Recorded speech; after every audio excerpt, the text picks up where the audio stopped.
Hello.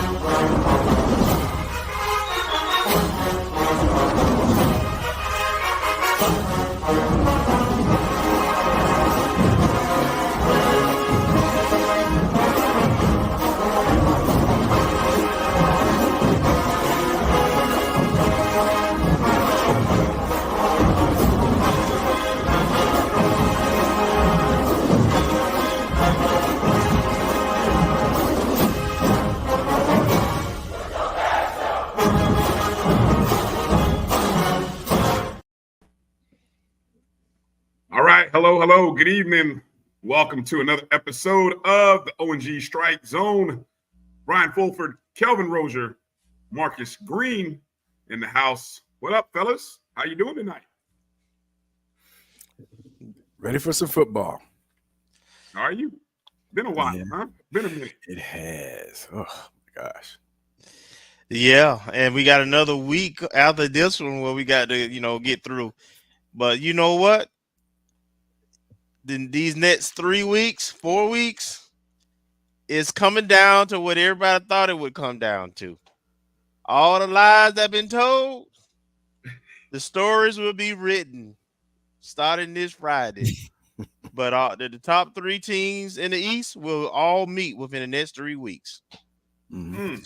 So I'm very excited.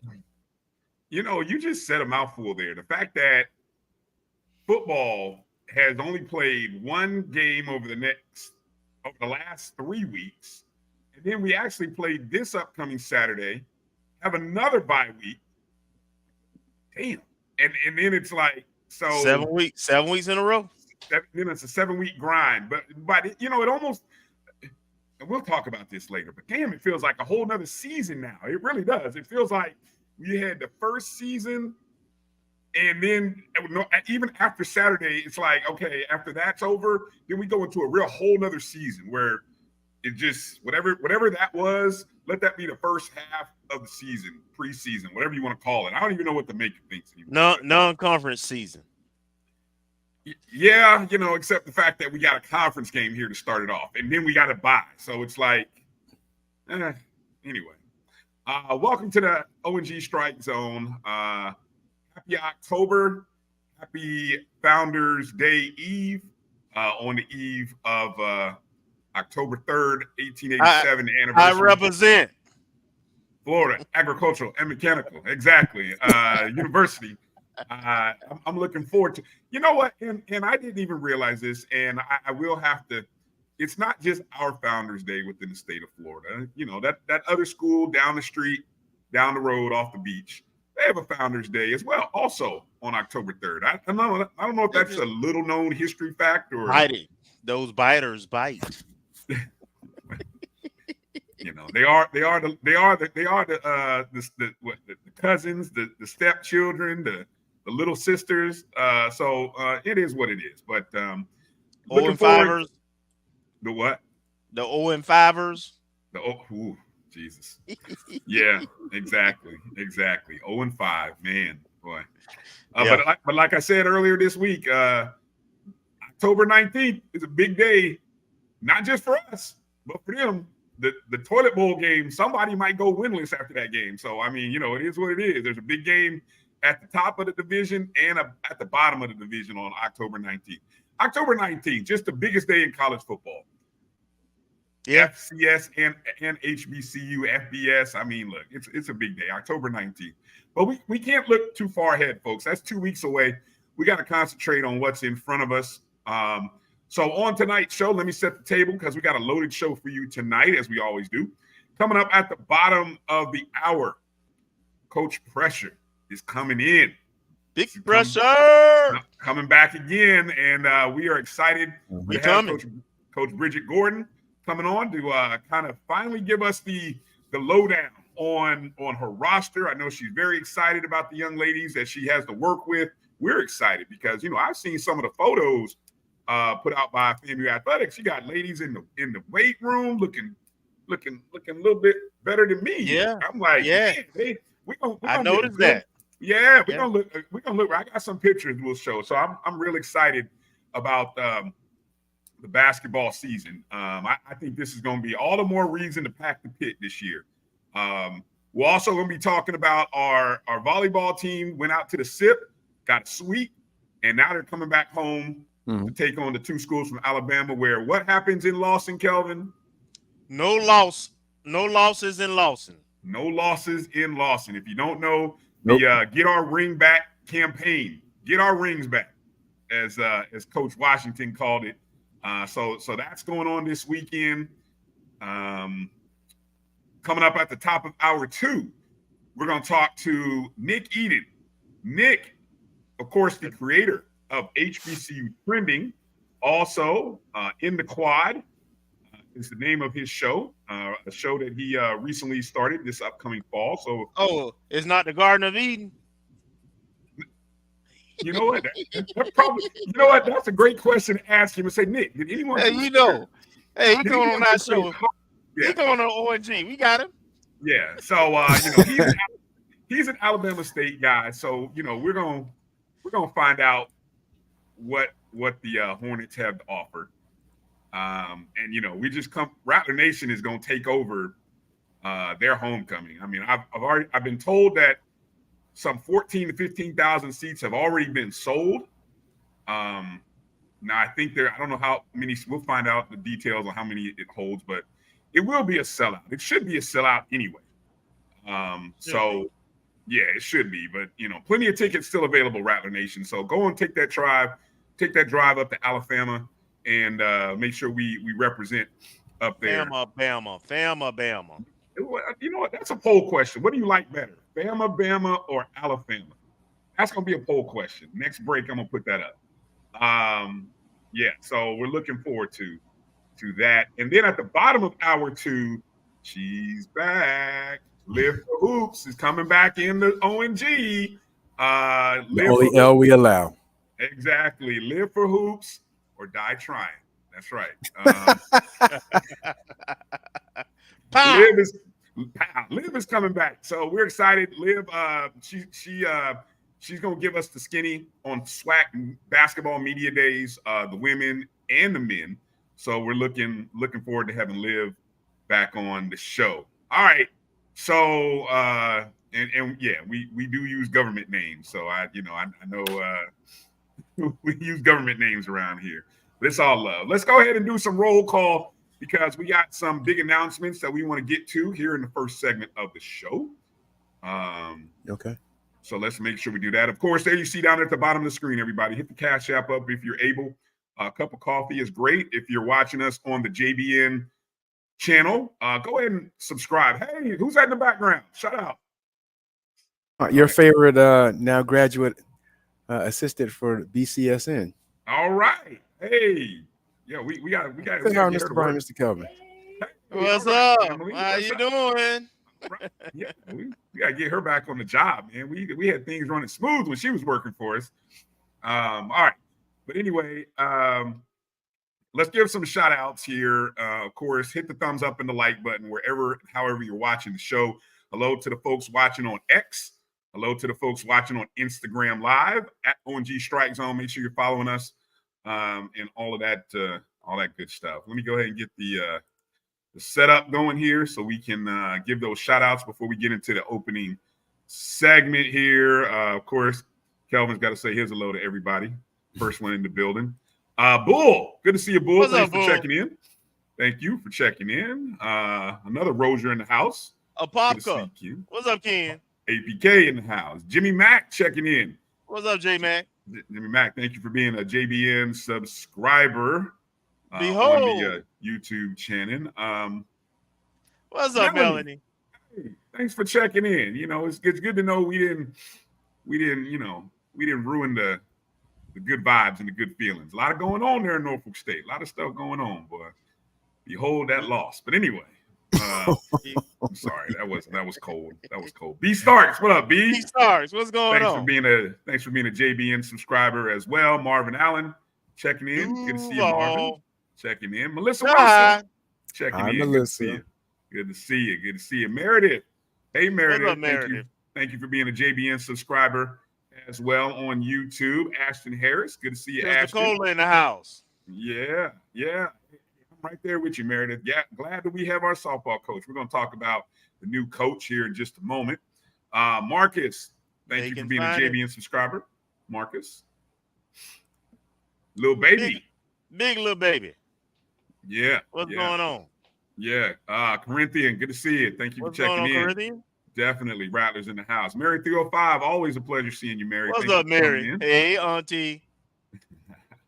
Iria checking in from the Carolinas. Hey, glad to have you coming in. Good to see you. Gail checking in from What's up, Gail? The land checking in.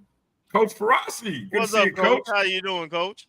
Happy birthday. Coach Ferrasi had his 52nd birthday on Monday, so I know he's feeling good. What's up, Jitterbug? Good and blessed. Exactly. My boy Tony. Good to see you, Tony. Checking in. Good to see you.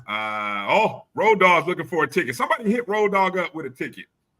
You know, all the ticket. Road Dog is the ticket guy. Come on now. Right. How's the ticket guy don't have a ticket? Yeah, you have to reach out to the Road Dog to get a ticket. Exactly. The ticket man doesn't have any tickets. Hey, they say call Alabama State ticket office though, and they'll take care of you. If you don't want to go online, and deal with those fees, call the ticket office. There you go. Good look out. Edwin Moore, good to see you. What's up, man? Hello. Let me see. Mary says her house is divided. Well, feel sorry for the Hornet side of family, Mary. Just go ahead and brace them. Get them ready. Alice McCullough, good to see you, Alice. What's up, Alice? From the 561. Yeah. There she is. Liv's in early.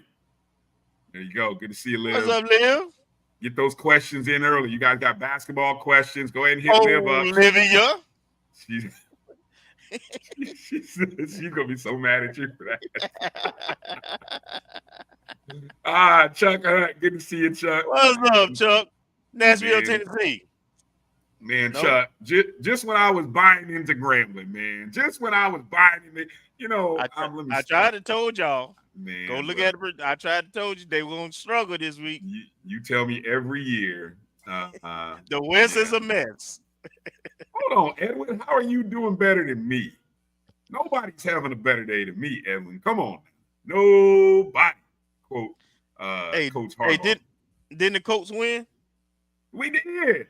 Yeah. Yeah, you all right. I mean, I guess Southern didn't play, so they didn't lose. So I guess that's a win. I mean, hell, I don't know. Just saying. Drew checking in. What up, Drew? EA. Yeah. Good to see you. What's up, Drew? Hollow said, who is Nick? You don't know Nick? HBCU Trending? You don't know who Nick is? Come on now. No. If folks ain't on Twitter like that, they may not know. Oh, okay. That's more of a, well, I don't even know how old Hollow is, but, that's more of I think a younger thing too. Okay. All right. Larry Smith checking in. Good to see you, Larry. Thank you for being a JBN subscriber, Larry. Appreciate you. What's up, Larry? Hollow saying that there's only that, I mentioned that 14K, but let me see. Hollow said 30K. Drew said the stadium is 25K. So, yeah, that's about right. That sounds about right. Yeah. Let's see what else. Edwin said they can't sell out their home, man. Well, we're about to help them out with that. That's a shame. Playing the Rattlers, that's saying a lot. Yeah, we're gonna help them because I know what kind of crowd we bring in. Yeah, we bring all the Tallahassee. So if you can't sell out your homecoming with the Rattlers, I don't know. Y'all got some work to do. Yeah. We have to ask Nick. We have to ask Nick about that. Yeah, we'll ask him. Salute. Hey, JT, good to see you. What's up, JT? G-Man on the beat checking in. What's up, G-Man? What's happening? Lennon Blow coming in off the top ropes. Look, this guy, you're everywhere, Lennon. You're driving the train. Get that man some time, man. The season's still early. He might win the MEAC. They've had. Look, according to Lennon, don't get him started. They've had time. I know that's what he's thinking. Jens P, you here for Coach Pressure? All right, we got Coach coming up here at the bottom of the hour. Good to see you, Jens. Thanks for checking in. Let me see. Mike said they don't pick up. So I mean, look, I don't know. Maybe that's why. Let's see. Resale tickets. They They need to sell. They need to sell tickets. They need to pick up if they want to fill the damn stadium. Well, that may be partially what's going on. I don't know. Yeah. I don't know. Good to see you, Dexter, checking in. Dexter Martin checking in.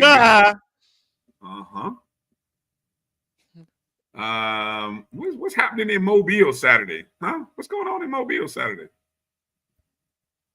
Give my man Rick some space there. You know he Really? meant the Gump. Oh, he did? Okay, my bad. I'm like, I know there's a game, but see, I said that because I know there is a game going on in Mobile. Yeah. Robert Kelly checking in. All right. Robert Kelly. You remember, I think didn't we meet Robert Kelly? Man, they got the internet in prison.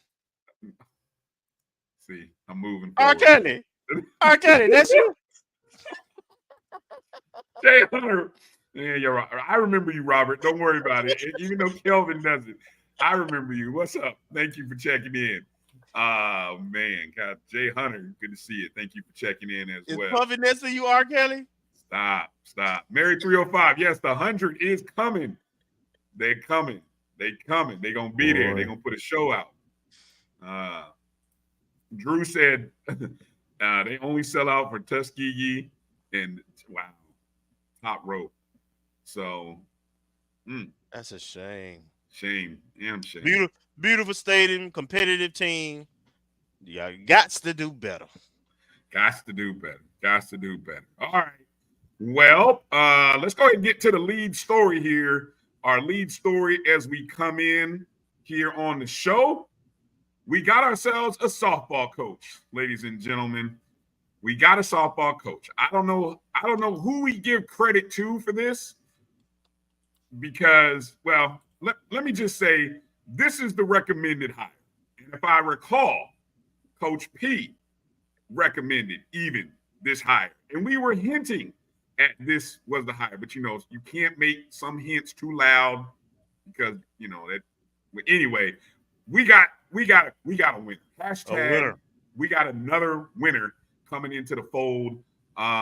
Coach Brittany Beal comes in to FAMU to lead our softball program. For those of you who might not be familiar, Coach Beal is the 7th head coach of the Rattler softball program. She comes with 16 years of coaching experience, an impressive 257 and 77 career record. And she's a coach at Eustis High School and was most recently the 2024 4A state champions. She'd been, I think her program and team had been to multiple state championships and postseason appearances during her time at Eustis High School. Marcus, we even pulled a couple recruits from Eustis, did we not? We did. And actually, I started following Coach in January when she actually sent out a tweet for the player that we eventually signed, and I'm glad she stayed. Yes. And Coach P was kind of raving about her last fall. She couldn't tell us her name, but she mentioned she was a Central Florida player that had all the tools and had a lot of skills. Yeah.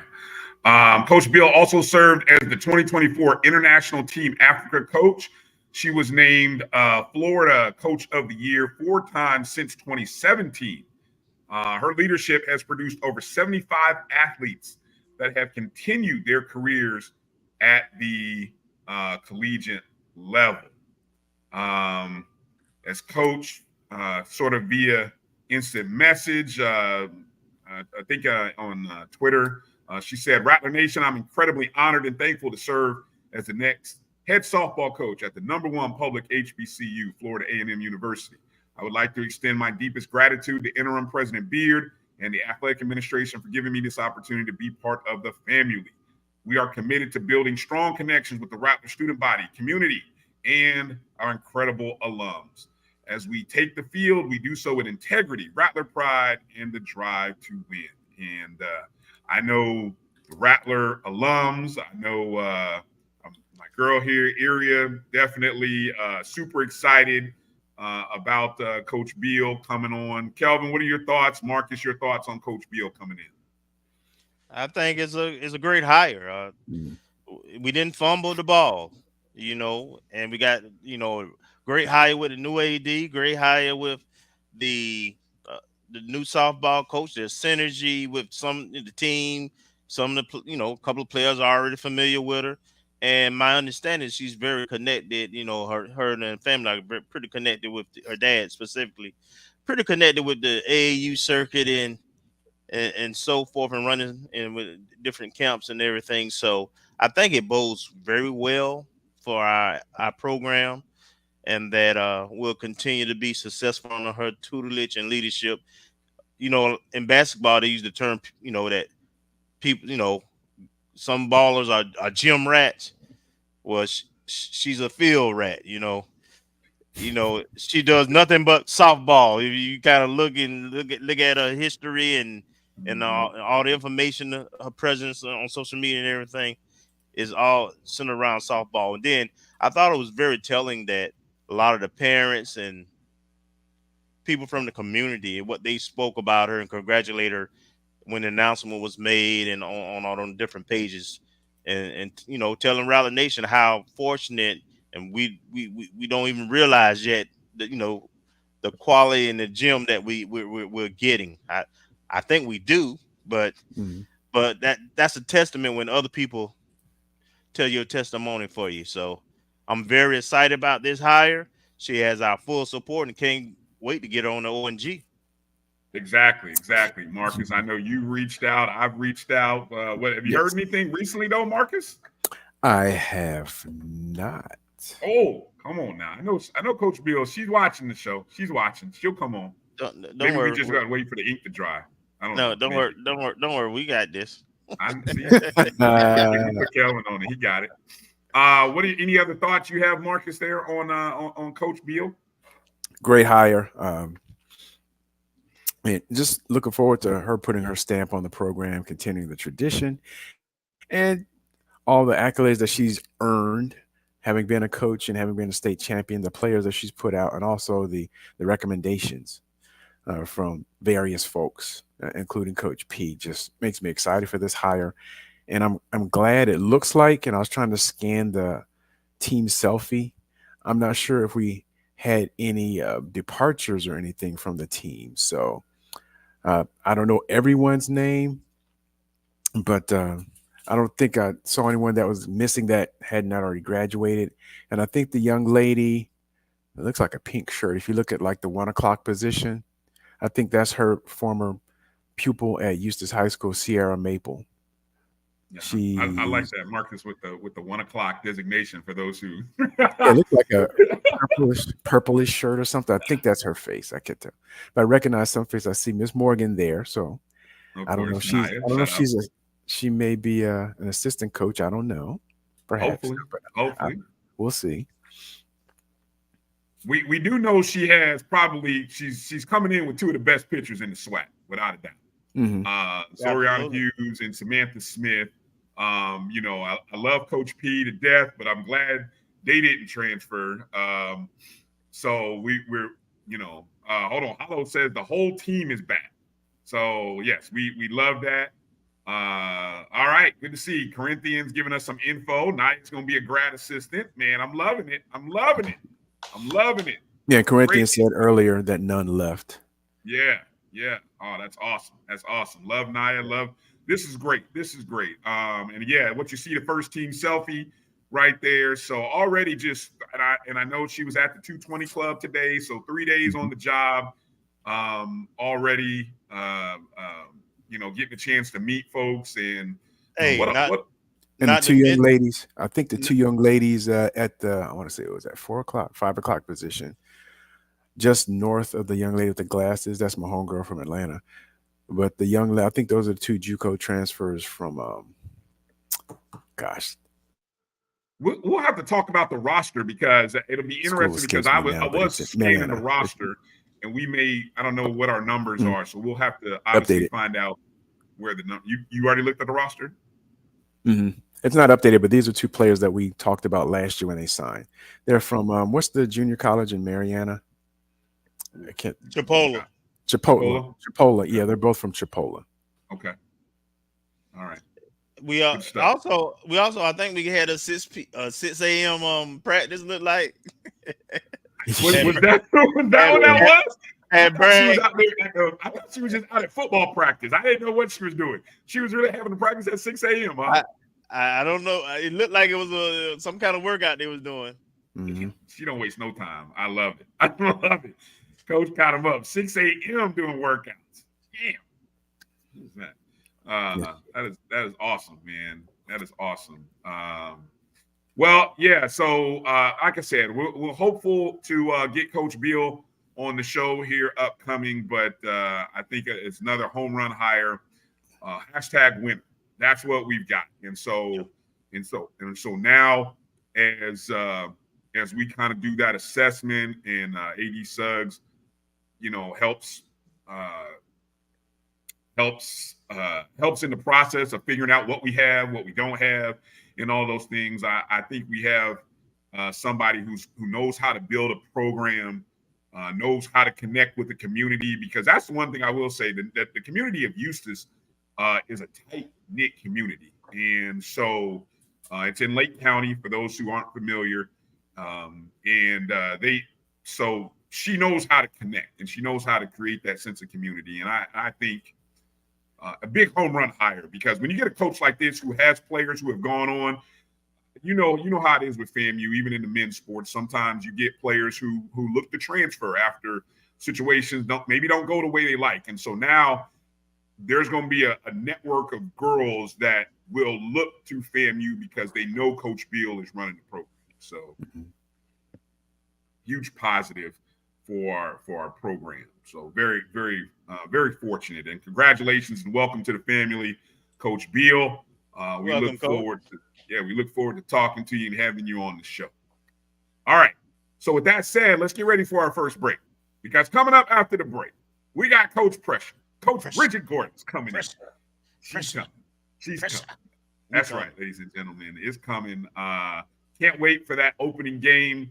I believe it's November 4th. Howard's coming.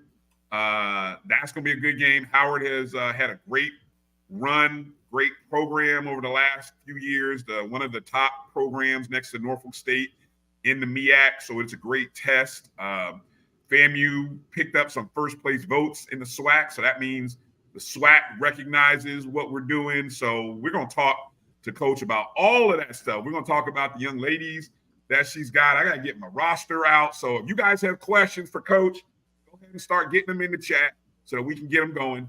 And we're looking forward to talking to Coach Gordon here right on the other side of this break. You're watching the O&G Strike Zone right here on the Black College Sports Network. We'll be back in just a moment.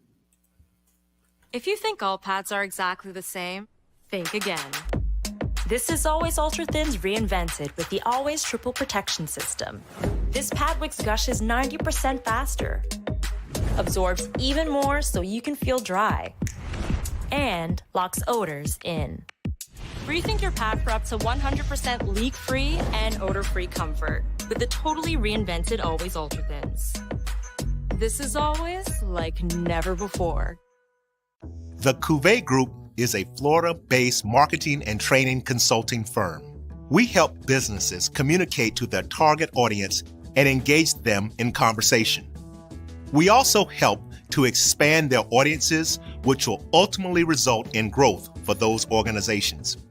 In addition to being a certified constant contact specialist, my colleagues and I are also certified in John Maxwell Leadership Principles. We use these proven principles to conduct workshops, training, and private coaching sessions for individuals and companies looking to take things to the next level. Contact us to schedule a free consultation. Issues today, don't delay, call Cuvée. Nope. Nope. Come on, him? Ooh, I like him.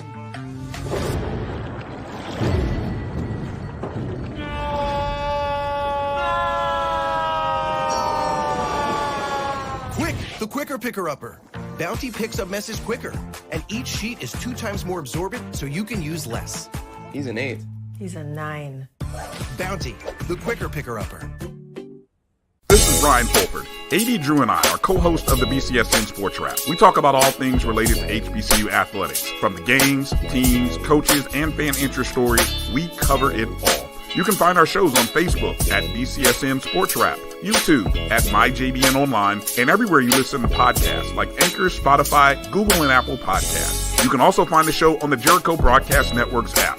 Make sure to download. We look forward to you joining the conversation and being a part of the show.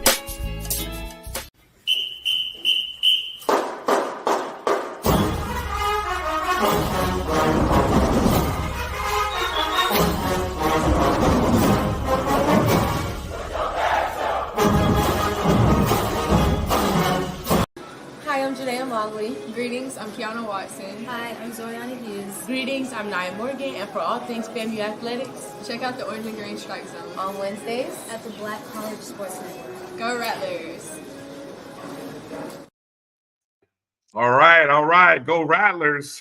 Brian Fulford, Kelvin Rogers, Marcus Green will be here in a second. It's a pleasure to have on our head coach, Coach Pressure. I'm just say basketball Hall of Famer, Coach Bridgette Gordon. Coach, how you doing tonight? Good to have you. Welcome back. I'm doing great. We just blessed.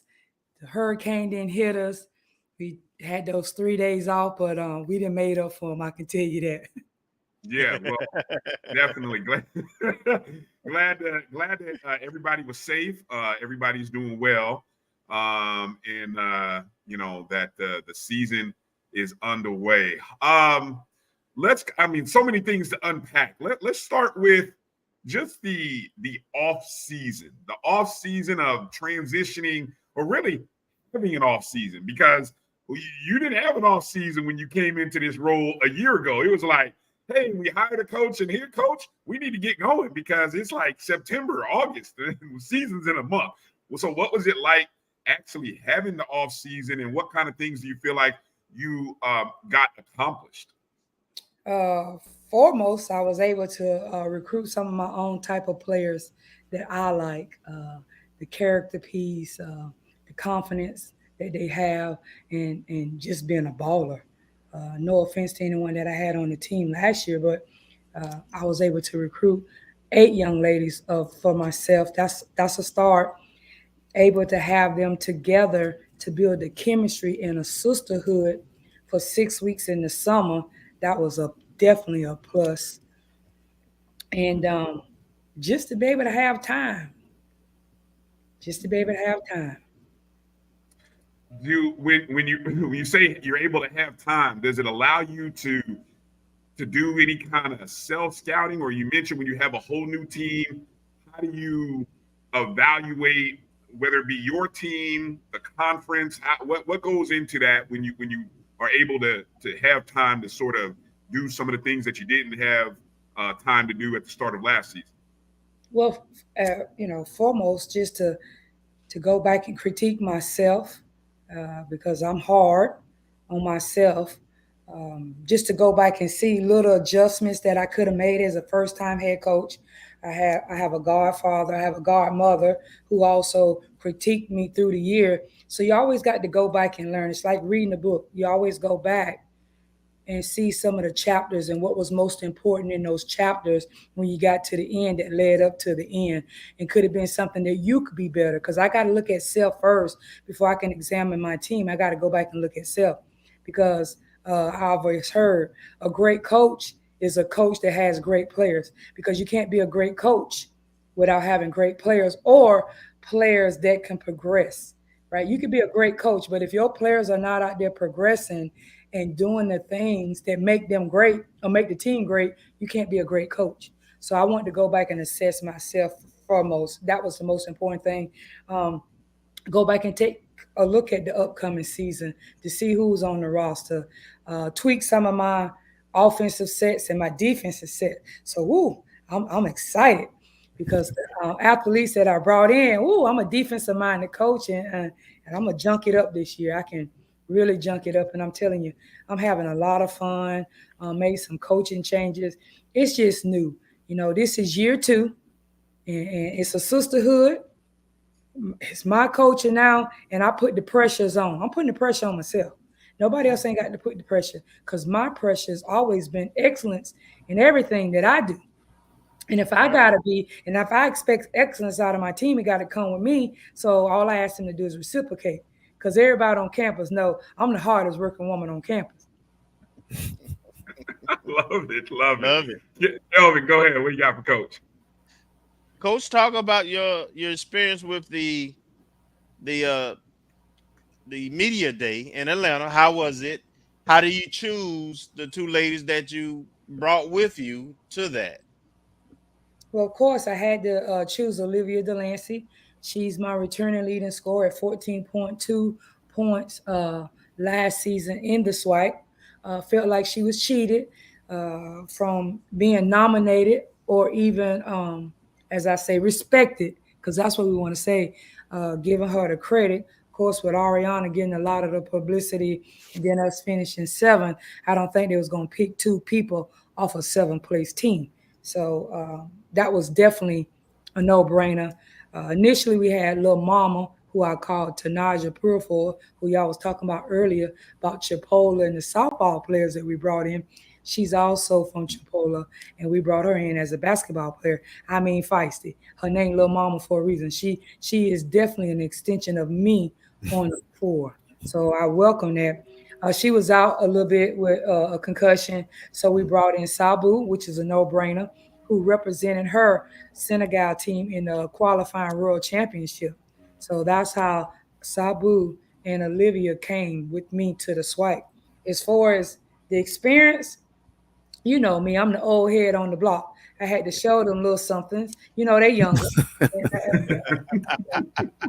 wanted them to know. They know. I mean, I hid my roster for a point, right? Nobody don't need to know who I got.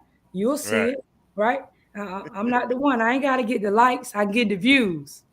That's more important to me.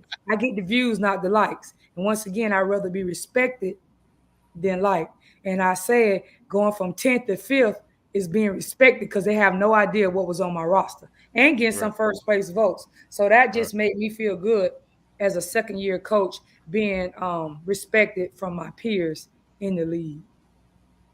All right, quick follow-up to that, Coach, is looking at your roster.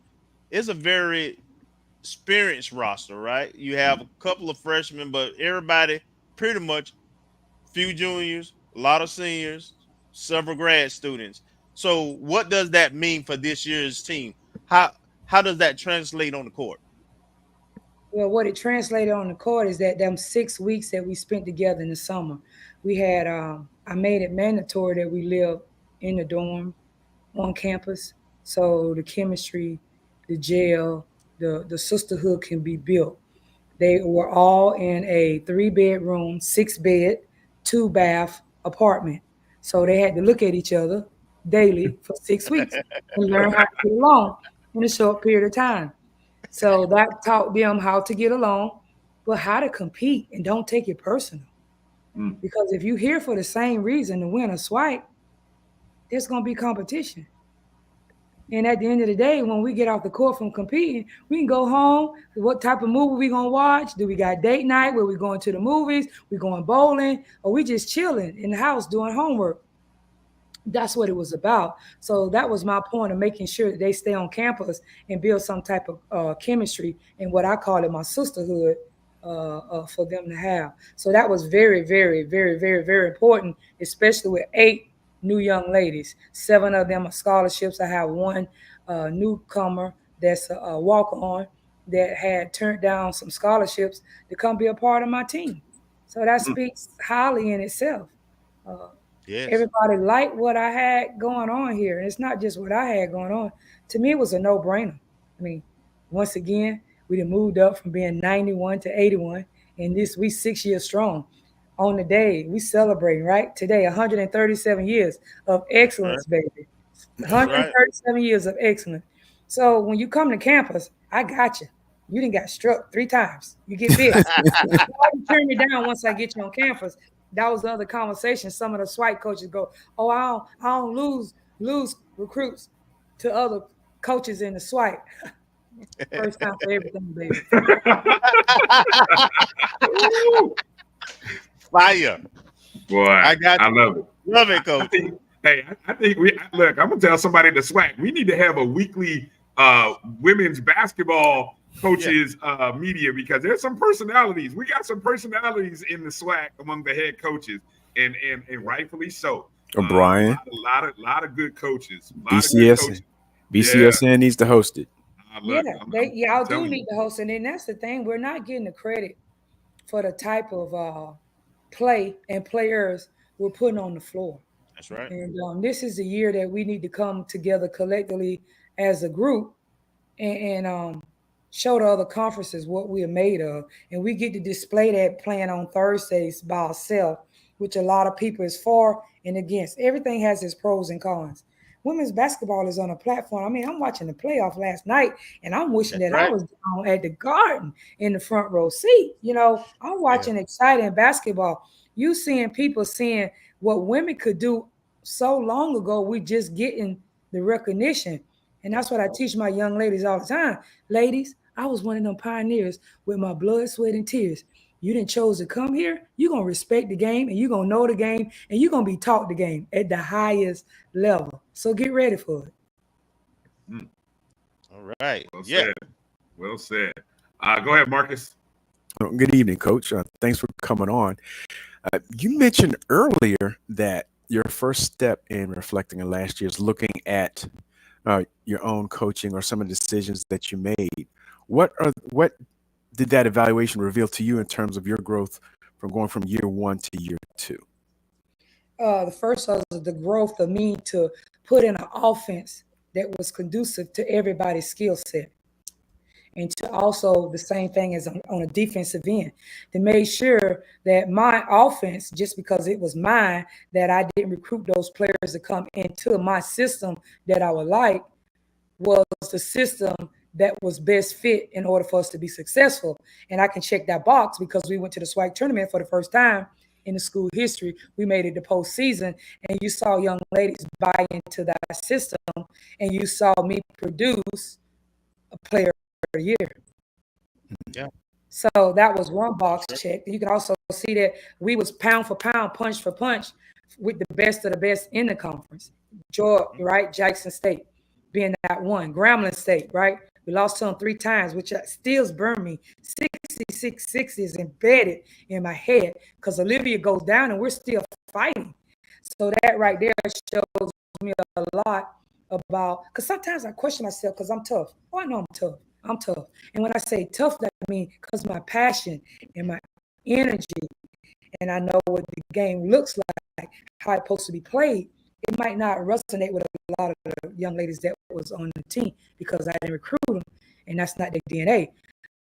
But going back to the question you was asking me, just assessing, timeouts, trying to save them to make sure you go on a run, giving a team a chance to show you that they can fight back based upon practice habits and everything. So I go back and I assess using timeouts, like I said, as a first-year coach, taking advice from my assistants. Did my assistant need to be more productive in helping me on the sideline? Did I give them the autonomy to come up and make changes if they needed it? Did I listen to them, or was it all about me? No, I'm a team player. That's all I know. That's all I was taught. That's how I won championships everywhere I've been, as being a team player. So when I look back and assess myself, I'm not going to never give myself an A, because as much as I achieved at Tennessee, Pat Summitt never gave me an A because she never wanted me to settle. So I'm not going to give myself an A, even though I think I did a great job. There's always room to improve. And I'm not the selling type of coach. So now I go back and I looked at that assessment. I go, okay, what was we missing that I want in order? Because it was important for us to get to the SWAC. That was what it was for me. When I got there to that first Final Four, it burned me. I knew what it take, but I knew what it took to stay there, not just to get there and play, but to stay there and win.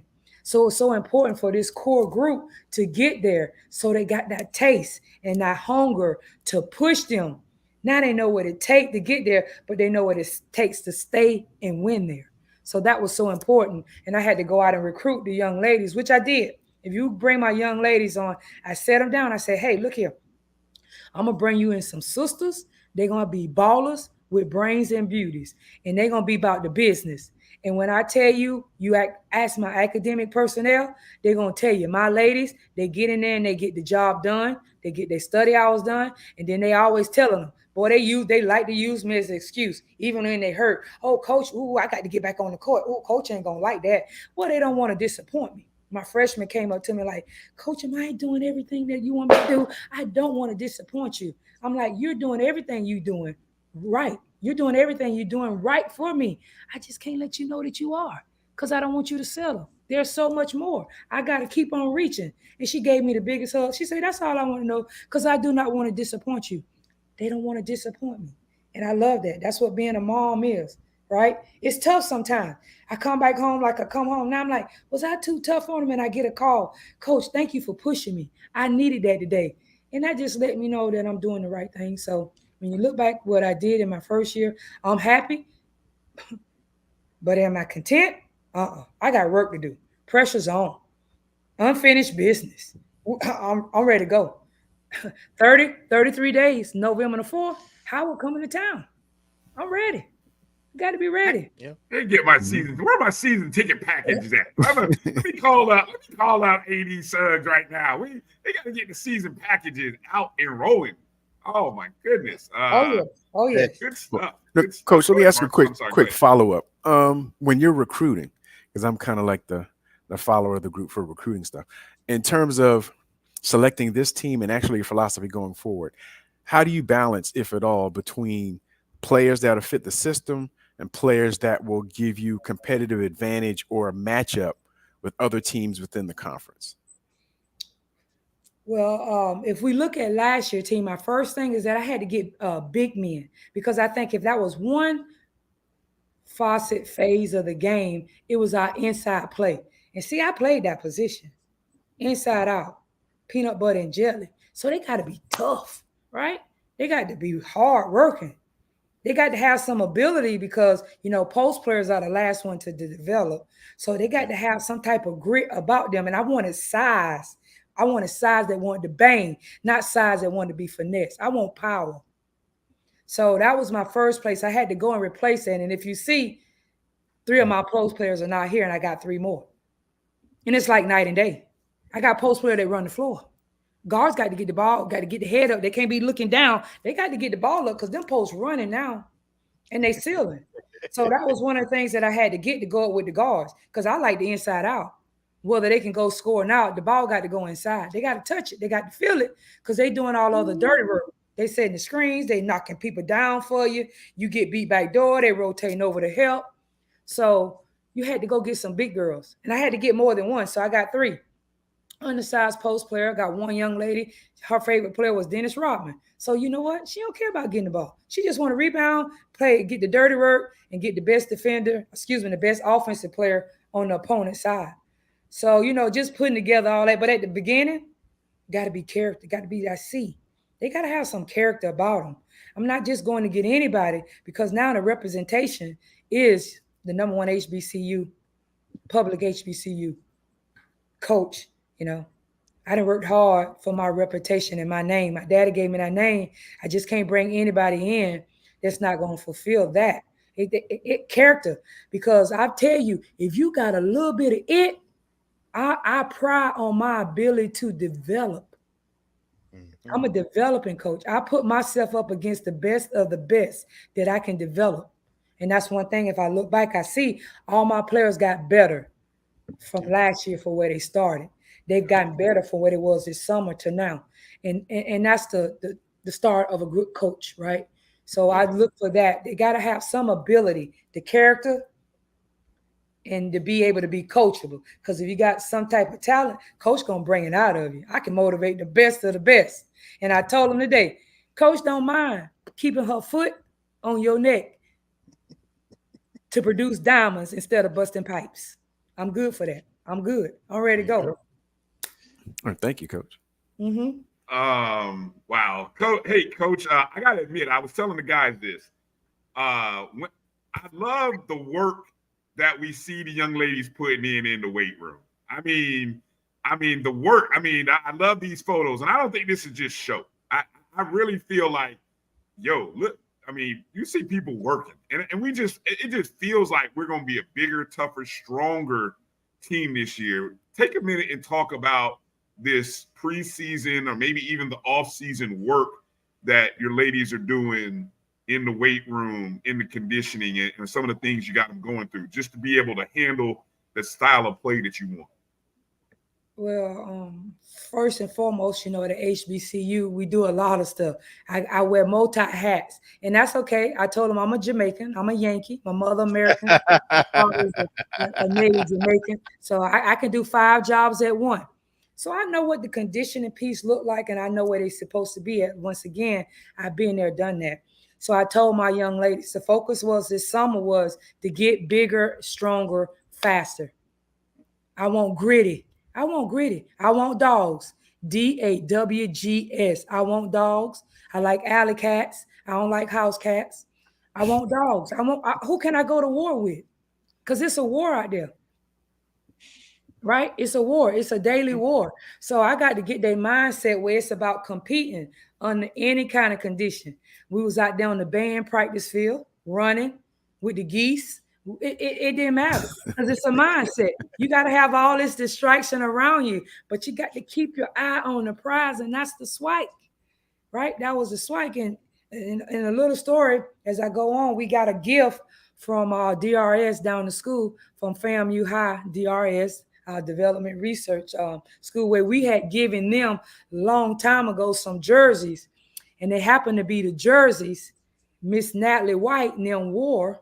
They won the MEAC, and it has the NCAA stamp on it. So the first day of practice, I had a jersey that had 5 with the NCAA patch on, and I had the jersey with the SWAC championship that had a 1 with the NCAA patch on them. And I took them on a little journey. See, with this generation, you got to motivate. You got to know what you're doing. You got to pull a little bit from here and pull a little bit from there because they only got 6 seconds to keep their minds right because they lose it. They only have 6-second generation, and you got to capture them in 6 seconds. So in 6 seconds, I just took them down that lane and told them, they know I'm a firm believer. My faith is so strong. My faith is strong. And I know that we didn't get them jerseys by mistake, I should say. But if you're going back to look at it, you just put them up against stuff. We on the football practice field, 6 o'clock in the morning. We running. I remember that's how Pat trained me. We running for 10 minutes. Every time you hit a whistle, you sprint. 2 whistle, you jog. 1 whistle, you sprint. 2 whistle, you jog. We doing it for 10 minutes. Wet grass, dry grass, hot sun. What I'm telling them about, I'd rather for you to cry and hate me now and get in the game and be prepared for anything. I told them, you're going to look at them. Coach, that's all you got? You're going to look at the players and go, that was a net. Get off of me. That wasn't nothing. That's an and 1. I'm in the basket. That's the mindset. Because that was my mindset. I need y'all to have my DNA. If you down on the floor, I'm going to look at you. Right? You can't be too tough like I can, but I'm going to look at you. I ain't helping you up when you're the opponent. I'm just going to look at you and say, you better get in the weight room because I've been in the weight room. So when you see those pictures, they not posing for the picture. I ain't about that. I don't need no likes. We're doing it because I know they like it, but I also want to let my fans, our support, our FAMU alumni, as they say, and our community see we are working. And they putting in work. And Cole, he get them to work. He compliment them. He go, this is the first team that about the business. And they not just want a FAMU women's basketball shirt on. They want to compete. They want to win. They desire. He even came and watched us practice yesterday. He said, Coach, you get on them. They don't make no excuses. They just get out there and they come back.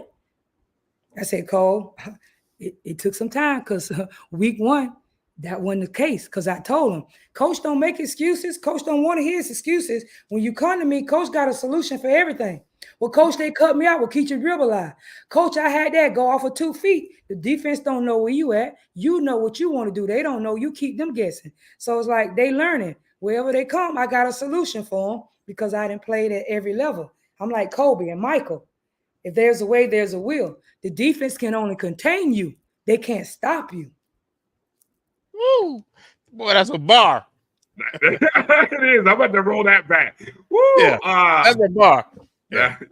Coach. We love it. We love it. Yeah. So let's get into while we got a little bit of time here, Coach. I want to make sure we talk about the non-conference schedule a little bit. And last time we had you on the show, and I think I heard you in some other places.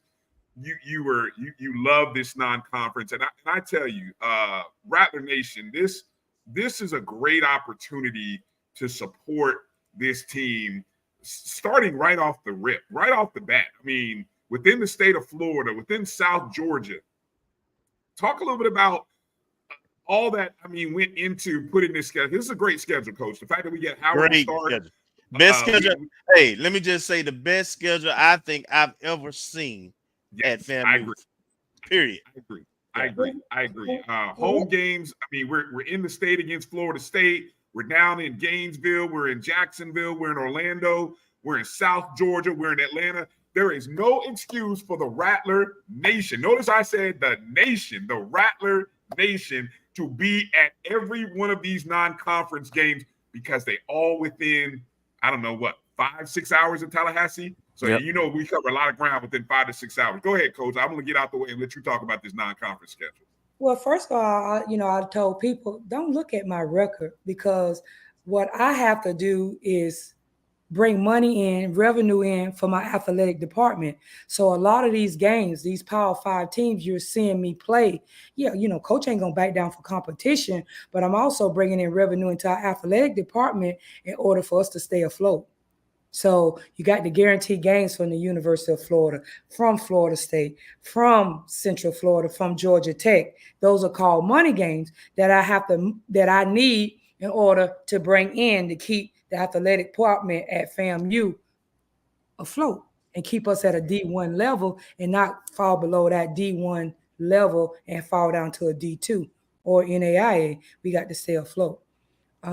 So you look at it, everybody kept talking about, I listen to everybody. I listen. I do a lot of listen. I don't claim to know it all. I'm a great listener. That's why you learn. And I listen to the alumni say, hey, let's go back and play some of those MEAC schools from the old days. So Coach Ty Grace and myself were really good friends. So we talked about starting a home and home series. That's why we got them first. And just a coincidence, we're not talking about who we voting for, who we're not. The next day is election day and Kamala Harris's alumni Howard. I just can't make this up, guys, right? Just can't make some of this stuff up. You talk about after that, we go right down the street, 2.5 hours to Gainesville. And then on Veteran Day, we play Florida State. I just tried to do, to me, what was going to make money. We making money. They tell you got to spend money to make money. Coach very frugal with money. So why not travel 2.5 hours and they paying us a great amount? I need a lot of that amount still to stay with me. I ain't trying to spend it all because they giving it to me. The same thing you're doing with UCF, right? What a better time than to also teach, because I'm giving my young ladies life skill. They need to know what that rival about. See, ain't nothing. I don't like nothing about Cookman. Even though I grew up about 17 miles out from the land, I don't like them Wildcats. And so they need to understand what the rival is all about. So I'm getting them into that atmosphere by playing Central Florida on that Sunday. Now, down the road, I would love to play them on Friday, but we coming down on Friday, take a little bit, enjoy somebody, go band rush, go rush somebody, tailgate party, get some free food on the road, understand, get a little bit of the environment, because on Saturday, it's about the business. I already told Cozy, we're going to be cheering them on at the hotel, down on the floor, camping out, looking at the game from on a big screen TV. Then you talk about Georgia Tech, one of our best alumni, the biggest alumni base is in Atlanta. So why not go to Atlanta, get a little taste and say, hey, same group that's showing up at Georgia Tech, you need to show out. That was my idea, just putting together a little mix. And then you throw in JU, you throw in Sanford, like you said, all within that 6-mile radius where you're still making money. You traveling, you're getting great experience. You're getting SWAC, a non-conference battle tested for the SWAC. And I'm not gonna shy away from competition, because you got to play the best in order to be the best. So my non-conference record is not gonna be like everybody else. But don't judge me. Judge me from the SWAC. because of what I'm up to. You know, other schools in the SWAC, they're not in the same position I am. They don't have to play guaranteed games to bring money in, revenue in to the athletic department. Unfortunately, myself and Pat and Cozy, we have to do that for the university, and we fine with it, right? Coach don't make no excuses. We gonna play. They put on their uniforms the same way we do. They go on to play. They 94 feet the same way we do. So I'm about the business. My players, we have accepted the role where we're gonna have to face and be one of the revenue sports at this time to bring in our part. So we're gonna do our part. We're a family, FAMU Lee. We're gonna do our part to keep FAMU athletic department where it needs to be. So we're doing our part by playing that strong non-conference schedule. I had a question in the chat come up, Coach. Great question here. First off, I love the fact that we're playing Florida State. I mean, it makes more sense that being here in the Tallahassee area, that more of our programs. I mean, we have a few programs who play Florida State, but I feel like every program should. Any plans to flip that when any chance that we'll get maybe Florida State to come over to Lawson in maybe next year or the year after? I don't know if you can give away any hints, Coach, but I mean, you know, go ahead. Feel free to break some news if you can. We're talking about it. Brooke and I have a special relationship, and y'all know for the rural, it's October, right? It's breast cancer month, right? And for the rural, but we don't celebrate breast cancer until March because we're in our season. We're not in season now. So I wear my pink bracelet. I lost one of my best friends to breast cancer from the University of Tennessee. And, you know, Brooke is recovering from that. But her husband, Coach Esmo, is my volunteer coach. So we have a relationship, and we wanted to start this series. And there may be hope because Brooke also understands that a win on an opponent court gives them more, I guess, in the APR rating when you win on somebody else's court. So that is something that we're talking hopefully in the making.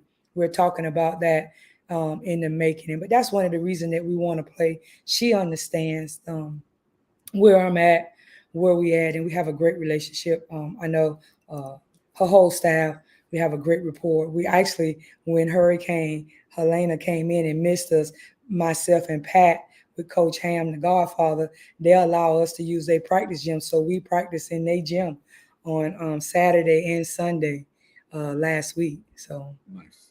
All right. That's that's the kind of relationships that I think we have, and it kind of ties in, I think, with the theme that we're hearing from out the athletic department, and that we have to connect with everybody in the 850, and nothing says a bigger connection than a FAMU Florida State women's basketball, whether it be 1 year at the Civic Center and then another year at the Lawson. And if it's every other year like that, then hey, that's great for the community, and I think it'd be great for our Lawson Center, definitely. So congrats on that. Guys, any other questions you want to get in for Coach? I'm gonna look. I got a couple other questions here from the chat, but I'm gonna give you guys, if you got a last question or two here with Coach. Coach, are we working on any kind of preseason event to get people all hyped up and to introduce the team prior to the first game? Yes, I know Coach Pat tomorrow is hosting an open practice and a Q&A. Myself, unfortunately, because of Hurricane Helena, we was planning on having an open practice. It was scheduled, so everybody was going to the football game could come in and have their sneak peek. We was going to shower, get our flyers, which was going to be our non-conference schedule. We had its own personal flyer because we're pushing out. I want to sell out the arena for Howard, guys. I really do.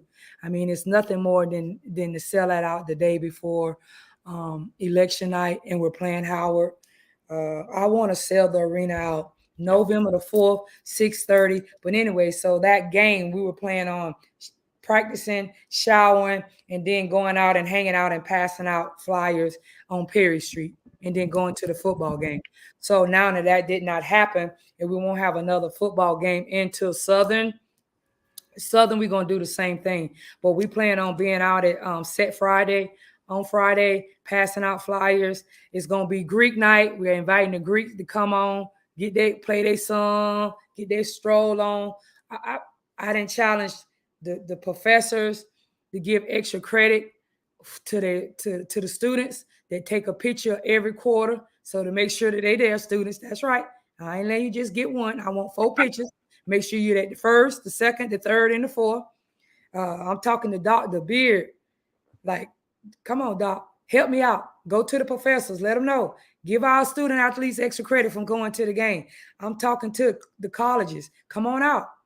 The best college to show up, we got prizes, dough prizes. We give out free food. I'm talking to everybody. Talking to Mets on campus. Giving out coupons. Giving out free food. If you make it to the game, get your game ticket and come get a free ice cream, a free something. So coach is trying to use her brains to get everybody out. I promise you, the product that we putting out this year is even bigger and better than what we did last year. We played hard and we competed last year. We're going to play hard. We're going to compete, and we got some skill set to go along with that. So I just want everybody to come out. But I do plan on hosting an open practice where everybody can come out, meet the young ladies. You're going to love them. Their personality, oh, my God. You just love them. I love all my daughters. They are confident and unique in their own way. I tell you, it's 16 of them, and my, oh, my. You talking about dancing, they love to dance. You're going to see them little personality, and they cute, but they compete, they work hard, and they so deserving because that's what y'all ask for. Y'all say, hey, Coach, you hadn't did this in a long time. Well, in a short period of time, coaches went out there and did what everybody's asked. And I'm not the coach that have sat behind my desk. Every opportunity that I get, the campus will tell you, I'm talking about my young ladies. I'm putting the word out there. All year long, I've been advocating for my young ladies. And you know what I told them? Y'all better not disappoint, Coach, because they're coming. Oh, yeah, they're going to be there on November the 4th. Boy, I tell you what, don't y'all be shaking when you see this Al Lawson Center full, because Coach then went out there cultivating new experiences, new relationships with everybody to get that arena filled. I wash their clothes. I do whatever it takes for my young ladies to be successful in that classroom and on the court. But November the 4th is so important because if you come out, you coming back. Now, we won't play home again to the 26th, but it's important for you to come out on that 4th and watch these young ladies. Because I tell you what. I'm taking off. I've already put my while you're talking, Coach, I've already put in my request off. I'm taking off that Monday. I'm coming to Tallahassee. I'm gonna be there, and I might just hang over because Tuesday's the election day. I know how we're gonna get down on that day and party on the election day. So Kelvin, I'm just letting you know. Find me a good hotel room, Kelvin. But anyway, I'm gonna be there. We're gonna be there. And hey, anybody from the athletic department that's listening, we need to get some flyers. I can make some flyers up myself. We got to promote this game November 4th now. Let's not wait until a week or 2 weeks. No, we need to get some flyers up now so we can spend a month long promoting the season opener November 4th, 6:30 p.m. Coach just told us it's running on the ticker there. Howard, FAMU, old school MEAC battle right in the Lawson Center to open up the 24-25 season. Can't get any bigger than this. Love it. Love it, love it, love it.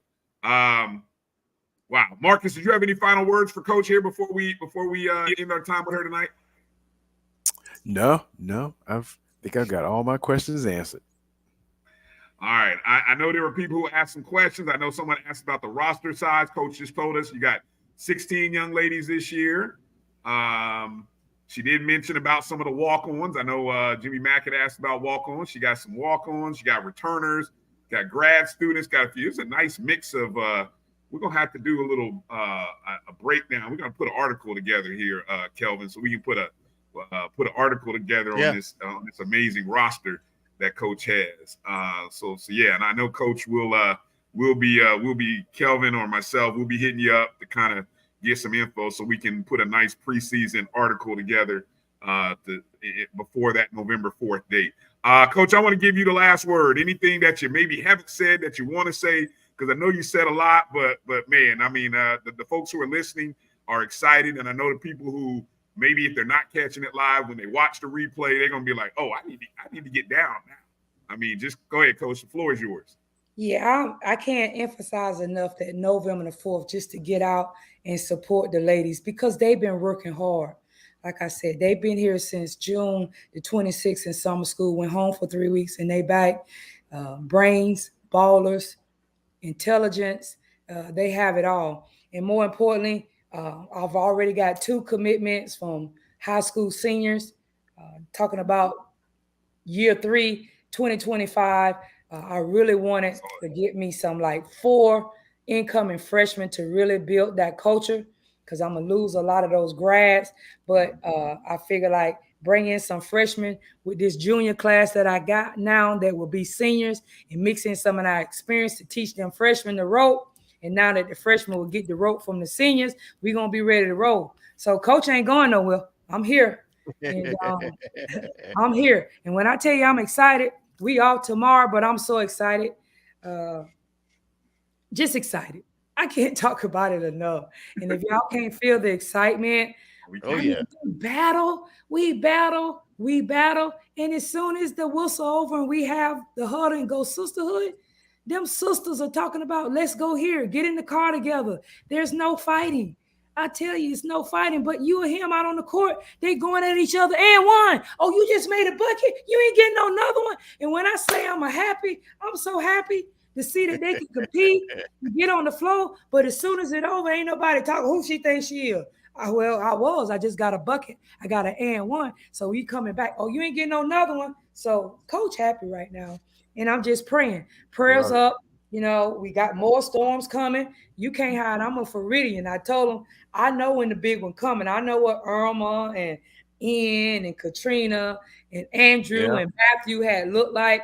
So all you can do is pray and stay covered up because Mother Nature going to do what Mother Nature want to do. That's right. There's nothing you're doing. I told them, if you're going to pray about it, don't worry about it. If you're going to worry about it, don't pray about it. So as you said, I'm a woman of faith and I'm praying. And I just want everybody out there, just keep us covered because remember, Delancey went down with a concussion, and that stopped us from advancing. So really the only thing that's going to stop us is that injuries can stop us. So we're knocking on wood. We're going to pray. And I ask everybody also to keep us covered. But you need to check out that roster and don't meet me there, beat me there. That's right. Well said. Well said. Now, like always, I thank y'all for having me. I love coming. Thank you, Coach. Thank you for supporting not just women's basketball, but women's sports in general. And y'all do a great job. And I guess what, guys? I can see the sky's the limit for y'all. I need y'all on the sideline. You know how they do the in-game live reports? Yes. For the W, I see that in the future. Sideline, live reports. Oh, boy. There it is, Coach. There it is. There it is. She ain't kidding about she put the pressure on, don't she? Yeah, I love it. Let's go. Let's go. Bring it. Let's go. Let's make it happen. I love it. Yeah. Man, Coach Bridgette Gordon, ladies and gentlemen, we're going to be pumping up this game. As my guy Mike Reed said, the inaugural MEAC SWAC Basketball Challenge begins November 4th, right in the Lawson Center. That's right. Appreciate Mike Road Dog Reed for dropping that on us. And that's how it's going to start. We're going to start it, us versus Howard, right in the Lawson Center to open up the 24-25 season. Coach, be well. Stay healthy to you and the ladies, the coaches. And we'll talk soon. Definitely down the road as we get closer to tip-off. Thank you, guys. Y'all have a blessed one. All right, Coach. Take care. All right. All right, man. Coach Pressure. Ooh, boy, don't you get you fired up, man. Boy, I tell you what. Hey, man. I had already went by and checked on basketball season tickets. I'm like, hey, when I'm going to see them in my portfolio. I'm ready to renew right now. I got the money right now. I'm telling you. Come on, ticket office.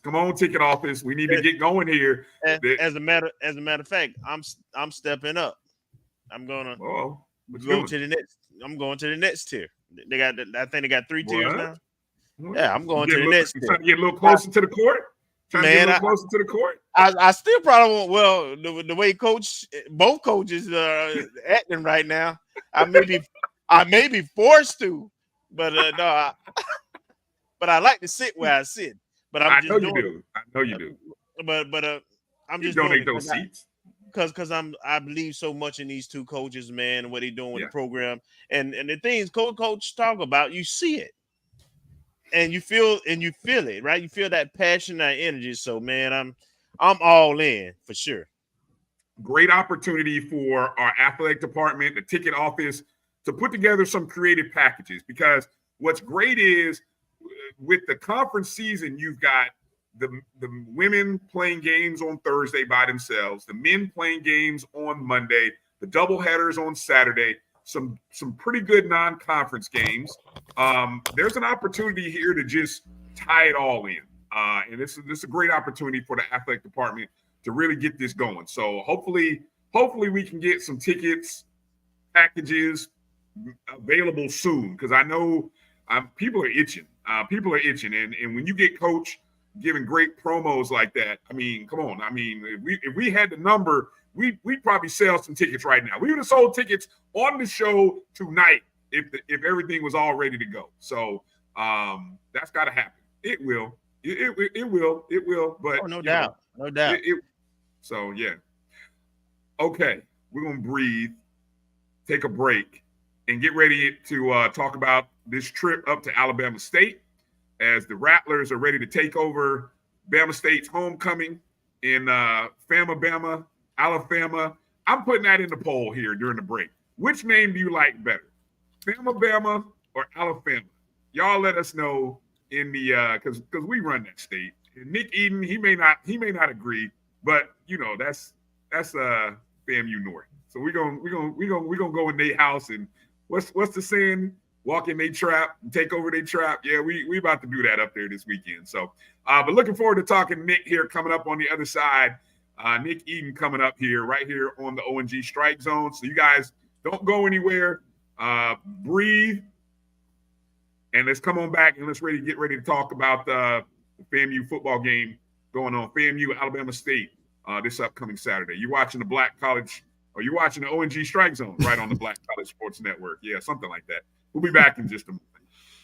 It's never too early to plant the seed, to share the tradition, and instill a sense of pride in your HBCU with your little ones. HBCU Pride and Joy Children's Boutique helps you share your school spirit with a wide selection of adorable kids apparel and accessories officially licensed from your favorite HBCU. Visit hbcupridejoy.com and follow us on all social media at HBCU Pride Joy on Facebook and Twitter. Supermarket sushi, really? No. Wait, Troy, you work here? I'm never not working. Like Head & Shoulders Scalp Shield technology, up to 100% dandruff protection, even between washes. Never not working, huh? Oh, Troy, you're such a good teacher. Yeah, I know. Never not working. Never not working. Never, ever not working. Are you serious? Never not working. Dandruff protection that's never not working. Head & Shoulders Scalp Shield technology. Hey, grab me one too.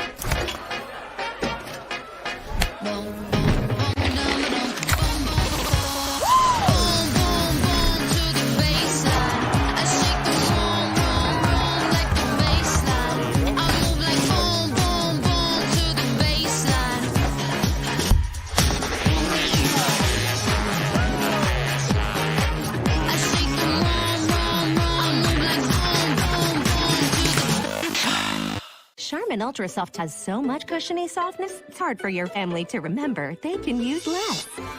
Sweet pillows of softness. This is soft. Holy Charmin. Oh, excuse me. Roll it back, everybody. Sorry. Charmin Ultra Soft is so cushiony soft, you'll want more, but it's so absorbent, you can use less, so it's always worth it. Now, what did we learn about using less? You gotta roll it back, everybody. We all go. Why not enjoy the go with Charmin? This is the Dean of the College of HBCU Sports, Kenyatta Cavill of Dr. Cavill's Inside the HBCU Sports Lab with Mike Washington and Charles Bishop. Come mix it up in the lab where the course lecture is in session every Tuesday from 6 o'clock p.m. Central Standard Time on Facebook Live, YouTube, Spreaker, or the BCSN app, as we discuss all things about the HBCU sports culture, including exploring the week that was in the sporting HBCU diaspora, as well as the upcoming week of HBCU sports. With me, the Dean, the College of HBCU Sports, on Dr. Cavill's Inside the HBCU Sports Lab with Mike Washington and Charles Bishop. Course lecture dismissed.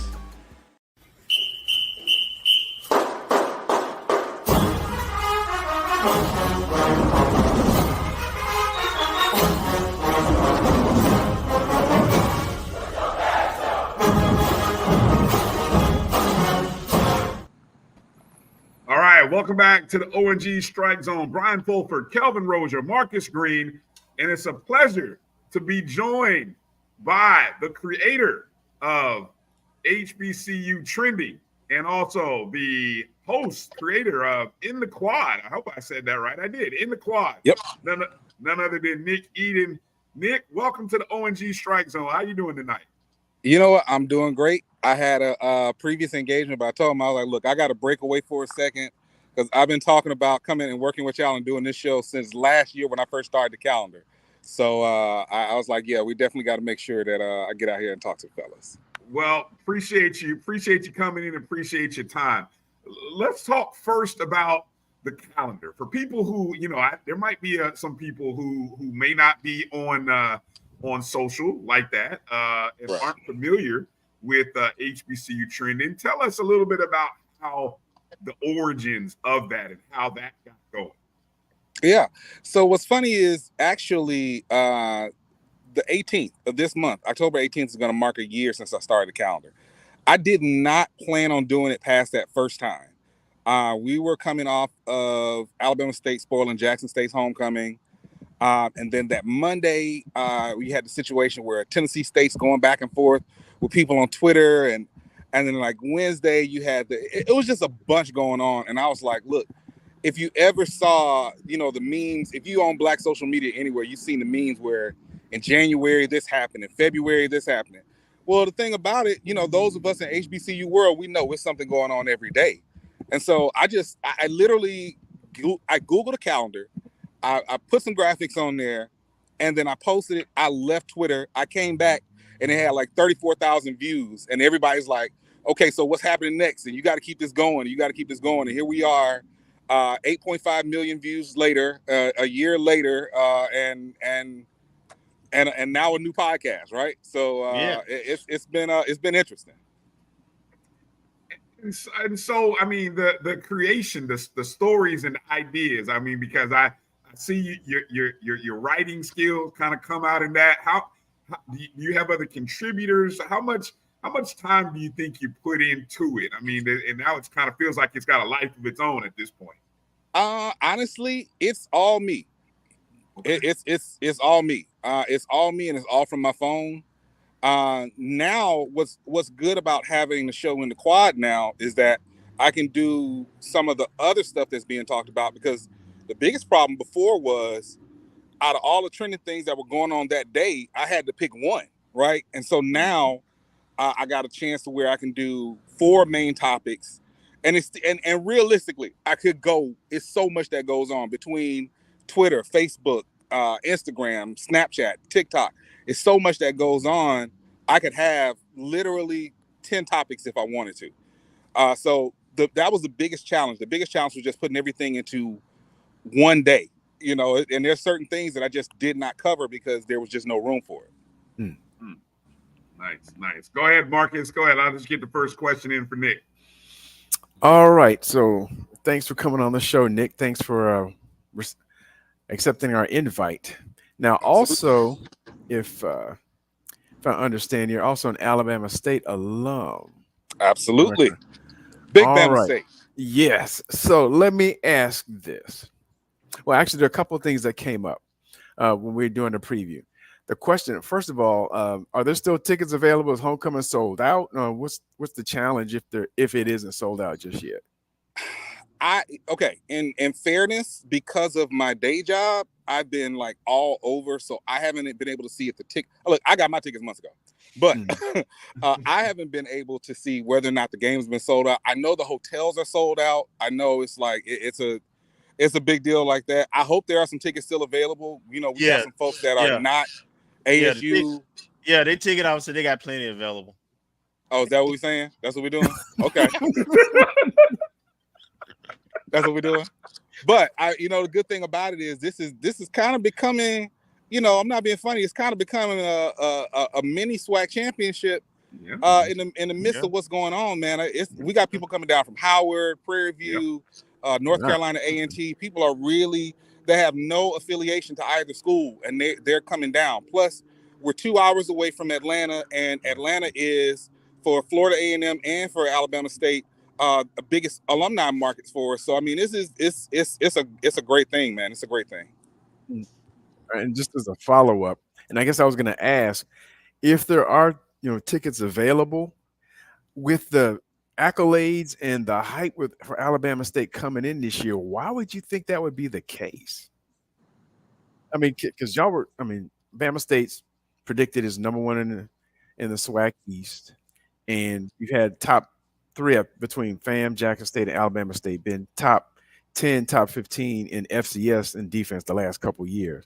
So it's not like and I'm not going to throw any program under the bus, but it's not like you guys were, scrubs or anything, and it was like you got to pull teeth. You guys had a lot of accolades coming into the season. Why do you think there would be tickets available for a homecoming? Well, it's 2 things you got to realize with that. The first thing, our homecoming is brand new. So prior to our homecoming, unofficially has always been Turkey Day Classic, which has been the big gun for everybody. So for a lot of traditionalists, so now they're calling that homecoming part 2, right? So you have a lot of traditionalists that are not in the city of Montgomery, not in the state, that they're shooting their big gun for Turkey Day. You also got to think of the fact that up until this year when we played Orange Blossom Classic, we also hosted the Labor Day Classic on Bama State's campus.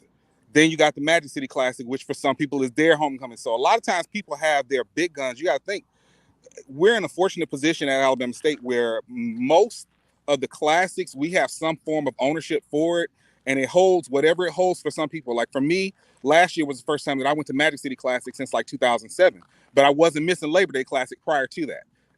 Homecoming is a different beast because, again, it's relatively new.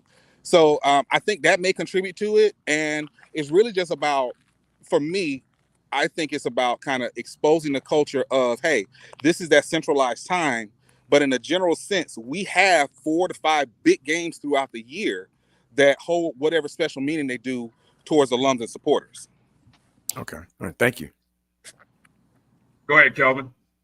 So what school has been featured on your calendar the most since you've been doing it?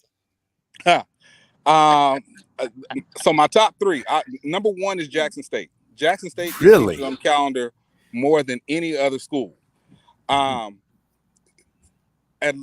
sorry, Atlanta. North Carolina A&T is number 2, and then FAMU is number 3. Okay. Like I literally just pulled these the other day. I went through everything just to see, because I wanted to know. I'm like, okay, and by far it's Jackson State by a mile. Interesting. Okay. You were surprised by that, Marcus? I'm not surprised by that. All the shenanigans that we've been doing in the last year, I thought we had our own month. Well, we may. Y'all did. It's called. It's called June 2023. I mean June 2024. Y'all had y'all own month. February. After graduation. That's fair. Fair. So tell me a little bit about the team, and what you expected in terms of the game coming up this weekend. Alabama State. You know what I'm expecting, and I got to talk a little trash. I'm expecting some sad faces, because I feel like, and I got a lot of love for FAMU. Let me go ahead and say this now. I got a whole lot of love for FAMU, and in fairness, I'm a little bit biased, because for people who are just now kind of catching on to SWAC and what's going on, there is a long shared history between FAMU and Alabama State. Yep. I mean, this goes back years, way before y'all got to the SWAC. That's why this game is so special. It's the all-time tiebreaker between FAMU and ASU. We are locked at 20 and 2 ties. So it has SWAC championship implications. There's even a shared lineage with the band. For those who do not know, Thomas Lyle who started the Mighty Marching Hornets, came from Florida A&M. There's just and even when you look across other sports, you know, since y'all got to the SWAC, how many championships have we shared across, you know, across multiple sports? So it's a lot of implications. But I do think the reality is, when you're the top dog, you know, to the victor goes the spoils, and that includes the bragging. No pun intended. However, I'm expecting to see some sad faces because I think people think that they just gonna come in and dog walk Bama State. And if you've been watching FAMU and Alabama State, that's not gonna happen. Now, your first year in the SWAC, in fairness, y'all dog walked us. First year in the SWAC, y'all dog walked us. You had a freshman quarterback. That was also the last year of the Ely years, the Donald Ely years, which is a very dark time, which is actually where I got my nickname Hornet Holic, because during that time you had to be drunk to watch the games. Like it just was what it was. So, you know, but that second year, coming into ASU Stadium, that game came down to a field goal at the end, missed field goal, FAMU runs it back for a touchdown. Last year, FAMU pulled away in the fourth quarter, but I will challenge you to find a team that played. I will find you to challenge a team that played FAMU as hard as Alabama State did last year. So I think one thing that is an advantage for us, and I know everybody's like, oh, they got a fourth string quarterback. That's true. The difference is, I think more than D. Davis, more than Damon Stewart, more than Andrew Body, and I love all three of those guys. And I would put Miles Crawley in there as well. The thing about Sims is Sims actually fits the ideology of what Coach E-Rob is looking for. Coach E-Rob is a disciple of Houston Markham. He is very much so a run-first defensive play, special teams. The quarterback is almost an afterthought. And I know that's not exciting. That doesn't get a lot of highlights when it comes to, you know, HBCU coverage and football coverage in general. But I think he fits that scheme a little bit closer than the previous quarterbacks. Now, the reality is, yeah, of course. Did we want to lose Andrew Body? No. And I'm so glad that he's healing up. I'm so glad that he's doing better, and he's taking on his leadership role on the sidelines. He's been mentoring Sims. But I think that if anybody thinks that this is going to be a cakewalk, I'm just looking forward to seeing some of those faces. And I'm going to be clipping a whole lot of YouTube shows. Please believe. I'm going to be clipping a whole lot of them. But I'm also the same person that's a realist about my team. And if we lose, I mean, it is what it is. We lose. Yeah. But I want people to, I said this on the show last week. I want you to walk into Montgomery thinking it's going to be a cakewalk. And it's going to be, that one lets me know that you have not been watching the games between ASU and FAMU for the last few years. And I'm ready to see some faces. Okay. All right. That's a reasonable take. Yeah, no, that's fair. I mean, I certainly don't think this will be an easy. This is one of our, honestly, I think this is one of our two toughest contests in the SWAC. And it is because they're road games. And it is because the opponent has played us close the last couple years. So it will be tough. Give your thoughts. What are your thoughts on Eddie Robinson? Are you satisfied with him? Do you feel like, you know, I know he's SWAC and he's an Alabama State guy and he's your guy. Is he finally settling into the role as, you know, the person who's going to get back Bama State to that SWAC championship, to that place you guys are trying to get to? I believe so. I'll say this much, and I'm a big believer in transparency. When we were looking for a new coach, Coach E-Rob was not on anybody's radar, right? It did kind of take people by surprise, and there were some alums that were upset with it. But hold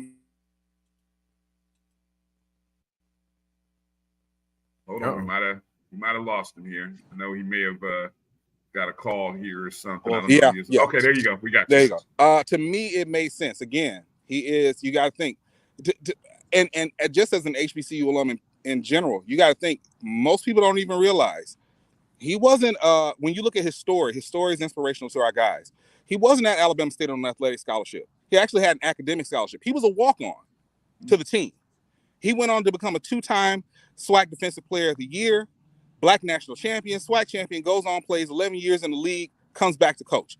You cannot beat a story like that, right? So when I talk to those guys and they just talk about the inspiration that they have, for them, there's a sense of family for the team that's there, right? And I think that in the age of the transfer portal and NIL and everything, you need that. I think it's and honestly, on FAMU's end, I think it was a similar thing when it was like, no, Cozy's our guy.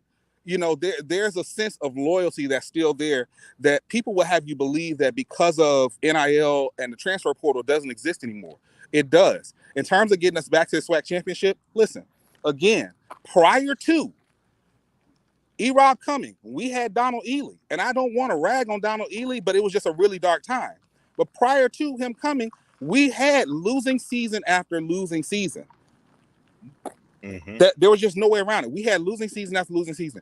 Everybody will sit there and say, oh, well, you get a new coach, a new head coach, you're going to need about 3 to 5 years to turn it around. And the next season, we had a winning season. And the season after that, we did even better. And here we are in our 3rd season. This is not only his 3rd season as head coach of Alabama State, this is his 3rd season as a head coach, period. And so to be able to turn around a program like that, that's something that you got to admire. And it's only going to go up from here. To be a 3rd season head coach and everybody is saying, okay, here is our pick for SWAC champions this year, that should let you know the direction that the program is going. And if it doesn't happen this year, that's football. That's life. That's football. That happens. If it happens next year or whenever it happens, I think the difference is you're not going to see, for me, I could not see a situation where if for whatever reason E-Rob left, he was at another SWAC school. He's just not that kind. He's a Bama State guy to his core, right? So when you have somebody that has that kind of dedication, they're not looking for the next deal. They're not looking for the next, and I have nothing against ambition or anything like that. But when you're somebody who is like, I want to come back to my alma mater and I want to give back in the way that it was given to me, that is my guy, and I'm gonna ride with him all day. Yeah. Well said. Well said. Yeah. Nick, I want to give you the last word to get out and just kind of tell people about In the Quad. When, just give us a little vibe about the show, when it airs, where it airs, so that people can check you out there as well. Absolutely. So In the Quad is actually an offshoot of the calendar. Back in December of last year, coming out the Celebration Bowl, I was talking with Hardy Pelt. He's one of the founders and chief revenue officers of Urban Edge, and he's like, "Look, I love what you do. Do you think you can do a video version of it? Do you think you could handle doing a podcast?" And I'm like, listen, I've been doing internet radio since 2009 and I've been podcasting since 2017. I think I can knock it out. So, we spent a few months putting some things together, just kind of put together concepts. So In the Quad is a daily show. It comes on Monday through Friday, 1 p.m. Eastern, 12 p.m. Central. It's on the HBCU Plus app. You can download the HBCU Plus app for free. We're also launching our YouTube channel for HBCU Plus, so you'll be able to catch some things of it there. And we're going to be streaming it on Twitter/X as well.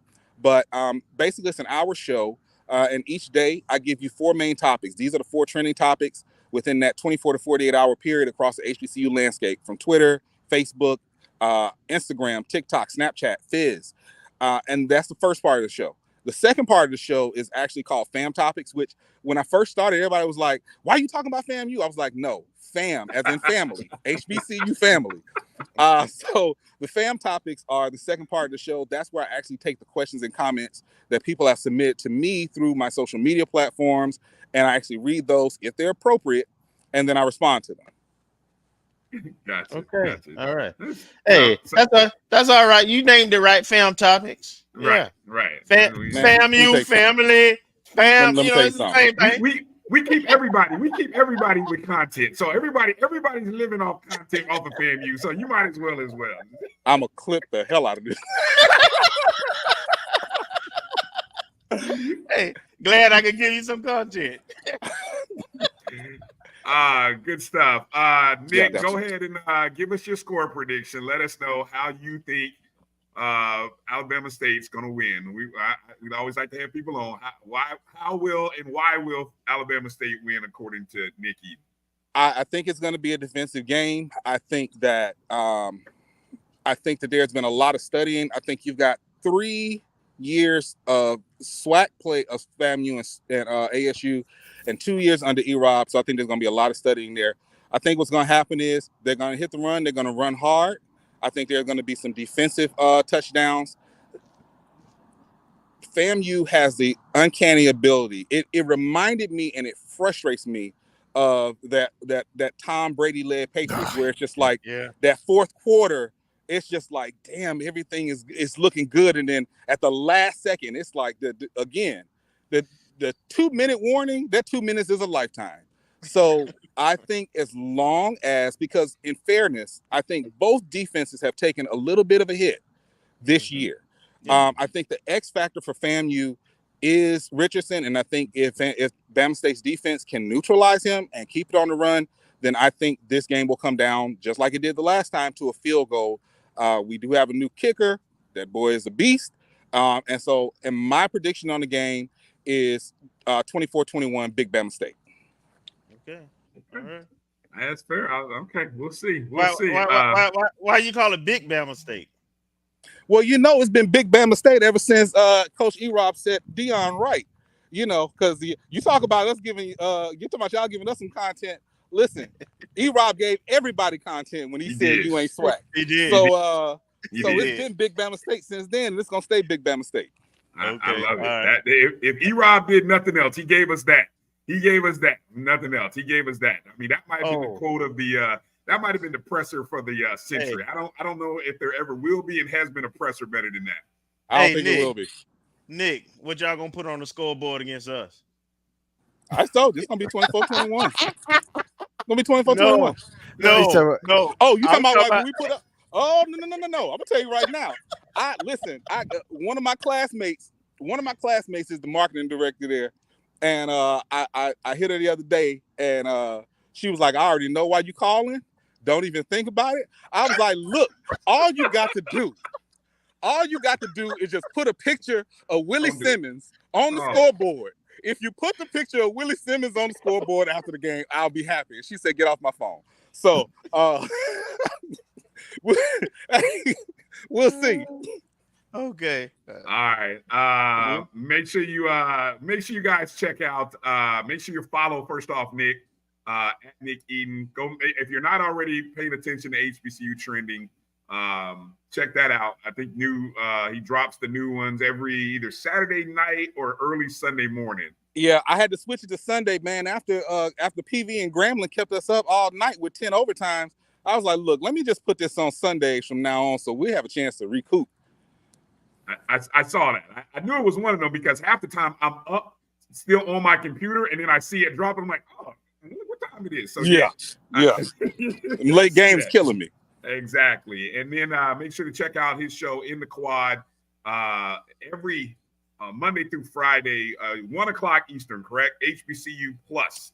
Absolutely. You can find that, or go download the HBCU Plus app, or soon to be coming to the HBCU Plus YouTube channel, right? Absolutely. All right. Nick, and I appreciate what y'all do. I've been a fan for a long time. I talked about this the other day on the show about somebody asking the Fam Topics, what do I think of the top 5 shows? I told you it was tough for me to come to a top 5 show with all the content that's out there. And if anybody has been watching as long as I have, we haven't always had an opportunity to have a lot of HBCU coverage. So I'm loving what's happening right now. But I'm a fan of a very well-produced show. Y'all put together a well-produced show, so I appreciate what y'all do. Please keep doing it. We got to keep this content going. We are in a place right now where I feel like HBCUs and HBCU sports is hotter than it's ever been, and we got to own the moment. Yep. Well said. Mm-hmm. Definitely there's enough time in a day for all the content that's out there. I'm loving it. So you guys make sure to go support Nick's show In the Quad, and I know half of you already are following HBCU Trending, and so you make sure to show him some love there, and hopefully we can stay out of the news for another week or two. Hopefully, it'd be nice. It'd be nice to stay out of the news. We'll see. We'll see. All right, Nick, brother, take care of yourself. You'll see a bunch of orange and green up in Montgomery this weekend. So be well. All right.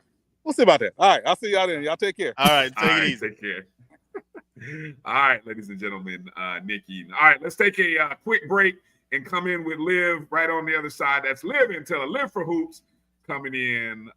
We want more Liv. We want more Liv. Here she comes. Get ready. She's coming up on the other side of the break.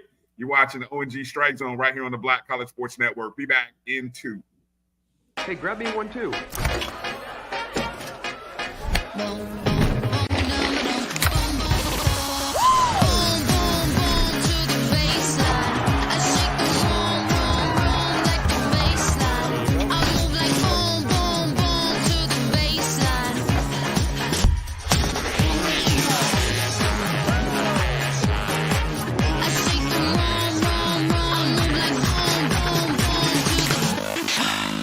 This is Bryan. AD Drew and I are co-hosts of the BCSN Sports Wrap. We talk about all things related to HBCU athletics. From the games, teams, coaches, and fan interest stories, we cover it all. You can find our shows on Facebook at BCSN Sports Wrap, YouTube at MyJBN Online, and everywhere you listen to podcasts like Anchor, Spotify, Google, and Apple Podcasts. You can also find the show on the Jericho Broadcast Network's app. Make sure to download. We look forward to you joining the conversation and being a part of the show.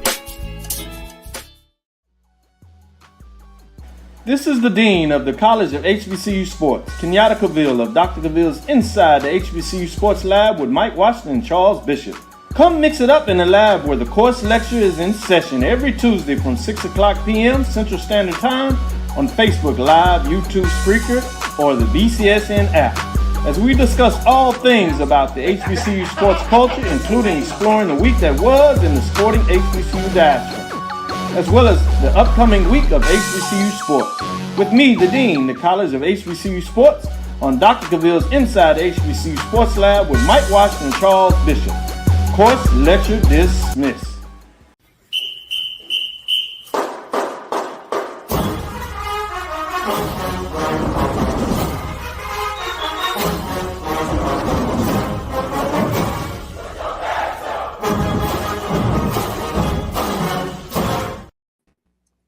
Welcome back to the ONG Strike Zone. Bryan, Kelvin, Marcus, and we have a special place in our heart for this young lady because she comes in talking basketball. She gives it, keeps it real, and she even allows us to use the government name every now and then. It's Liv. It's Liv. Liv For Hoops or Die Lonely. We want more Liv. At Liv For Hoops is where you can find her. Liv, how you doing? I'm doing well. How are you guys? We're doing great. How was the off season for you, Liv? Like all basketball players, there is an off season, but how did you spend your off season? This was actually my last season coaching AAU. So I was with my kids, coaching them, and then obviously being a mom. But it was nice to have a break from watching 6 women games, 6 men games, popping back and forth. But I'm also excited for it to start back up because obviously I love basketball, so I missed it. But it was nice to have a little tiny break. Yeah, I mean, I was following along. You were coaching, and you were coaching middle school girls, 8th, 9th grade, or something like that. Yes. Yeah. What? Now they're off to high school. You've done everything to get them ready for high school ball, right? No. Sound like to me, Liv like. Woo. I'm glad that's over with. It definitely teaches you another level of patience because I was with them when they were in 6th grade, and I am used to older kids where you can be like more blunt and to the point. And with young girls, I really didn't want to be that. I just wanted to be as supportive and like build them up as possible and teach them. So it definitely teaches you patience because they just don't know what they don't know. And being an AAU coach, you can't control what they're taught during the regular season. And a lot of them aren't coached well during the regular season. And so just patience and having fun with them and just making sure I'm doing my part, that I'm not taking away the love of the game for them. Well, I'll tell you, having been down that road for many, many years, I got a little warm spot in my heart when I think it was you shared the story about, was it your birthday when they gave you some of the like birthday gifts and things like that? That was to me when I knew you hit them. Like that's how much you mean to them. And I know you mean a lot. They mean a lot to you. Mm-hmm. And so I saw that and I had flashbacks, and that was there's a lot of things that I don't miss about AAU coaching basketball, but those moments, the way you describe it, I was like, oh man, she's not gonna want to get out of this, but you know, it is what it is. Okay, so Liv, the basketball season, it's October. It's our favorite month of the year. Basketball season is here. You had a chance to cover the SWAC Media Day. First off, do you like the fact that let's talk about just the SWAC from a whole basketball? Do you like the fact that they had the media days kind of broken up into 2 days, one day for the women, one day for the men, and then we got the new format and then the new location. So we got 3 different things we can hit on. What's your thoughts on all 3 there? I do like that it was 2 different days. I think people don't have time to sit in front of their TV. Most people don't for 4+ hours, and it allows people to just focus on one side and really just listen to what coaches are saying and players are saying. So I do like the split day. I did not like the new format of the coaches and the players being split apart, but that was just my personal preference. I personally find it nice to see the relationship between the players and the coaches while they're sitting there engaging with the whoever's asking the questions. I'm not saying it was horrible. Me personally, I prefer the other format just to see how they like relate to each other, how their personalities kind of come off, because I think that's a nice additional bonus to see how these 2 players that were selected actually have those relationships, those banters with their coaches. And the change to Atlanta, I love it if it's done correctly. I think a lot more has to go into it besides just a location change. A lot more, like, for instance, advertising. I thought last year it was very lackluster building up after such an amazing, and specifically women basketball, after such, I feel, an amazing season that was filled with huge non-conference wins, a lot of battles. There wasn't a lot of buildup to the conference tournament to entice people. And yes, if your team makes it, of course you want to go, but there has to be additional factors that get people there. I obviously think Georgia over Alabama is a lot more of a place that people want to go.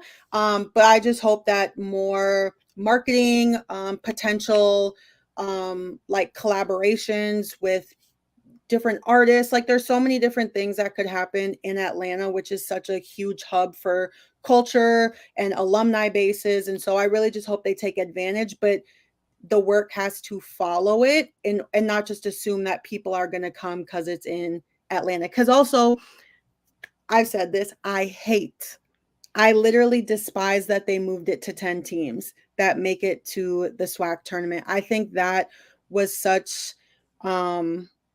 I'm trying to be nice. I don't like the decision. I really like the 8 teams because I feel like at the end of the season with the men, there was so much on the line with those last few games of who's going to make it, who's not. Like, it was really like a do or die. And we saw teams who we thought would make it fall off because of one game or missing it by just point differential. I don't like the 10 teams. I think it's going to be very costly for teams who really can't afford to be there a whole week, because games start on the 11th, but they have the banquet, the night before. So everyone has to be at the banquet. All the teams are not playing on night 1. So you have to not only figure out what you're going to do with your team, you have to find practice facilities. You're not going to have them sitting in a hotel like all day, every day. So I feel like it's going to end up being costly for some teams who end up in the championship game. But, they made that decision and they're saying they're going to move the year after to all 12 teams, which I don't like that either. I think that's a waste of certain teams' times, if I'm saying that very nicely. But, they made that decision. And so I hope teams who are that 10th seed, I know people who are fighting for it, I think are coaches who think they're going to end up in that 10th seed predicament, but make the most of it, and we'll see how it goes this season and what changes may come. Also, I don't like the format to conference play. I don't like it. unless schools are investing in marketing, specifically just their women's team, because as we know, a lot of fans come in the second half or the fourth quarter to just sit for the men's team. So unless schools, their communications, their athletic departments are doing their part in assisting these teams to get them in on just the Women's Day, I'm not moved by it. The move just seemed very like, oh, we're so pro women, we want to give them their all night. That's what it felt like to me.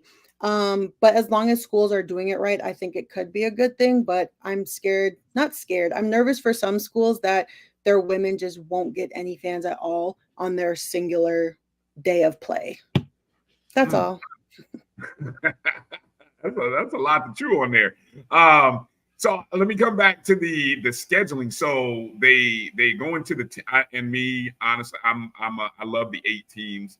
I've kind of, some people thought I was joking when I said, there's some teams that are going to be 9-10 that they're ready for spring break, which is another thing that people have to be. I mean, there'll be kids that'll be going, oh man, we got another game. We're the 10 seed. I mean that's reality. It is reality, yes. But I mean, so they say they wanted to do, so them going to the 10 and 12 was a product of listening to the students and the students saying that they wanted. So you were a student athlete not that long ago. Does that speak to maybe this generation of, I mean, you talk to these student athletes. I mean, is that kind of the vibe you get where they all want to be part of this? I mean, is there anybody that wants to fight to be the 8th, or am I being the old guy in the room?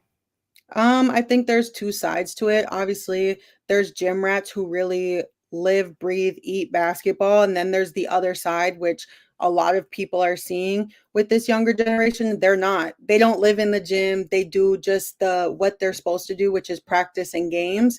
I'm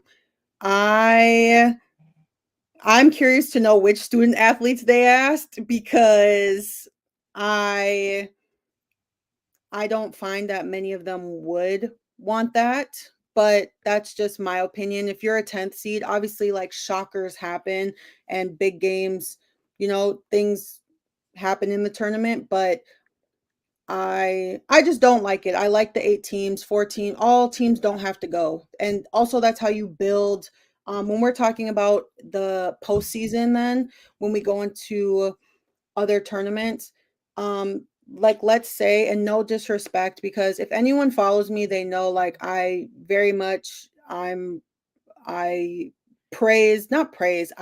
up Valley's women's basketball team a lot. If they end up winning the championship, there's no way, no how they're getting anything higher than a bottom seed. And then in that case, no offense, they're getting whooped. So then that means one less competitive team that we can have on that bigger stage when our slots are they're limited even more. In order for us to build up to getting more, it has to stay competitive. And I just think bringing those 9, 10, 11, 12 makes it less respectable to the people who are making the decisions upstairs for the NCAA. I love the way you phrase that. I love the way you phrase that. Go ahead, Kelvin. I'll let you get some questions in there for Liv. I think, Liv, you articulated your positions on those very well. There are some counters to that. I won't push the counter yet. I think there's some business. I think there's some business things to that. Also, with them moving to Atlanta and trying to, I know they got some kind of deal with where they playing where the Dream play at, and they got to deal with the hotels around there. And so usually when you do those kind of deals, you got to get to a certain number of guaranteed rooms and all that. So there's more than just basketball. They blamed it on the students. Correct. But there's a lot more that goes into it. Yeah. But so tell me what you think about SWAC women's basketball for this season. What you see and what some things you're looking forward to. I think it's going to be another exciting season. I think after last season, a lot of coaches, even the veteran coaches, saw what it could be. And I think the promotion of everyone who is uplifting the teams really was so beneficial to what SWAC basketball was. I think it's going to be competitive and very shocking. You know, with Coach Reed leaving, that leaves the number one undisputed coach. She's out. So it's like, what's going to happen now? I feel like SWAC is really, it's transfer you. Like there's some teams who don't have freshmen every single year. It's such a transfer heavy conference, and there's nothing wrong with that. The coaches definitely take advantage of the portal of JUCO players. And so a lot of teams, you'll see different looking teams every single season just based on kids leaving, kids graduating. We'll see there's so many teams that have transfers from other schools in the SWAC. So I think it will be very interesting to see how teams come out. I asked this question a lot during SWAC Media Days. How are you going to find the chemistry and get your team to gel through non-conference play? I find it often very hard for teams to find that continuity and gel when they're getting their tail whooped night in and night out in non-conference play. It's hard to establish roles when you're losing by 40. So I'm really intrigued to see how teams take advantage of that, to see during those early games. Obviously it matters how you're playing closer to the tournament, but who's going to establish themselves early on and get rolling the fastest. Because again, a lot of people have like 8+ new players on their roster. Okay. All right. Go ahead. And for ahead. men, I'll just say quickly, for men, I'm just excited to see specifically what happens with FAMU men's basketball, because people have been talking very crazy, not even just about the situation that transpired, but about coach and what he can do. And he speaks very confidently about the system he has, the players that he's brought in. So I'm excited to see how he does against a lot of veteran coaches. And, you know, I'm also excited to see how Shannon Grant does in the conference. I tweeted this. I think he was so misused in FAMU's offense, and under Mo Williams, who is known to utilize his post players in not only pick and rolls, but also inside. I think he's going to have a monster season alongside their other players, their other forwards and posts who are back. I'm just excited to see what he does, because I really heavily think the post play was not utilized correctly last year. But yeah, that's the men. 100% agree with you on Shannon Grant. And I also think he's going to be out for vengeance, because I feel like a lot of people were doubting him last season based on people who don't know basketball, who didn't see he wasn't getting those touches, were saying, oh, he's big for nothing, like, you know, crazy stuff like that. And so I feel like he's going to be on a vengeance tour, being like, oh, what were you guys saying now? Like, I'm going to show you guys. So let me bring up the since we're talking about the men's standings that Kelvin brought up. There's the order of finish. I had to change the graphic up a little bit, kind of represent. But there you see the predicted order of finish. Sometimes I feel like they go chalk on these things. Like I, firmly expect Texas Southern to always be somehow up in the mix. And of course, Grambling, the defending champs. Can you take anything away from the predicted order of finish, Liv? I don't know. Did you give out a predicted order, or is it too early to do that? Not for men. I did for women. With predicted orders, obviously they don't matter, especially again because this conference is so transfer heavy. Even player of the years preseason don't matter, because all of these transfers, you just never know what's gonna happen. So I don't take these really with much of anything, because it's just people basing it off of last season, knowing returners. I will say the people who voted on this really have Alabama, A&M all the way messed up. To put them that low, I thought was so disrespectful. Valley deserved to be that low. I mean, I have my own thoughts about Valley men's basketball team, and I feel like they will be down there for the foreseeable future until they decide to change directions. But the only one that I was like, that's crazy, is that they had Alabama A&M that low, especially with them returning, you know, a nice bulk of their players. Chad Moody, who is rookie of the year, and he is a very dominant post who has grown his game. Them getting into the semifinals at the SWAC tournament. And I thought towards the end of the season, they were playing really good basketball. But again, all the preseason stuff, it doesn't matter once you get in those trenches, because once those lights come on, a lot of these players get scared. So that's what we'll be waiting to see, is who can show up when the lights are on, once they're, you know, they're really fighting for minutes at that point. What is their body language? How are they responding to difficult situations? Team dynamics, because as the season goes on, stuff happens. Like arguments happen. It's just that's what happens on teams. And so I think with the men, I would like to say Grambling, but when I went back and I really listened to him, he really has a new roster. Lost a lot of key pieces, but returned, you know, obviously Contavious Dozier, but I think the men's side is more open than what people really think it is. Okay. Agreed. Okay. Marcus, go ahead. What you got for Liv? Once again, thank you for coming back. Good to see you.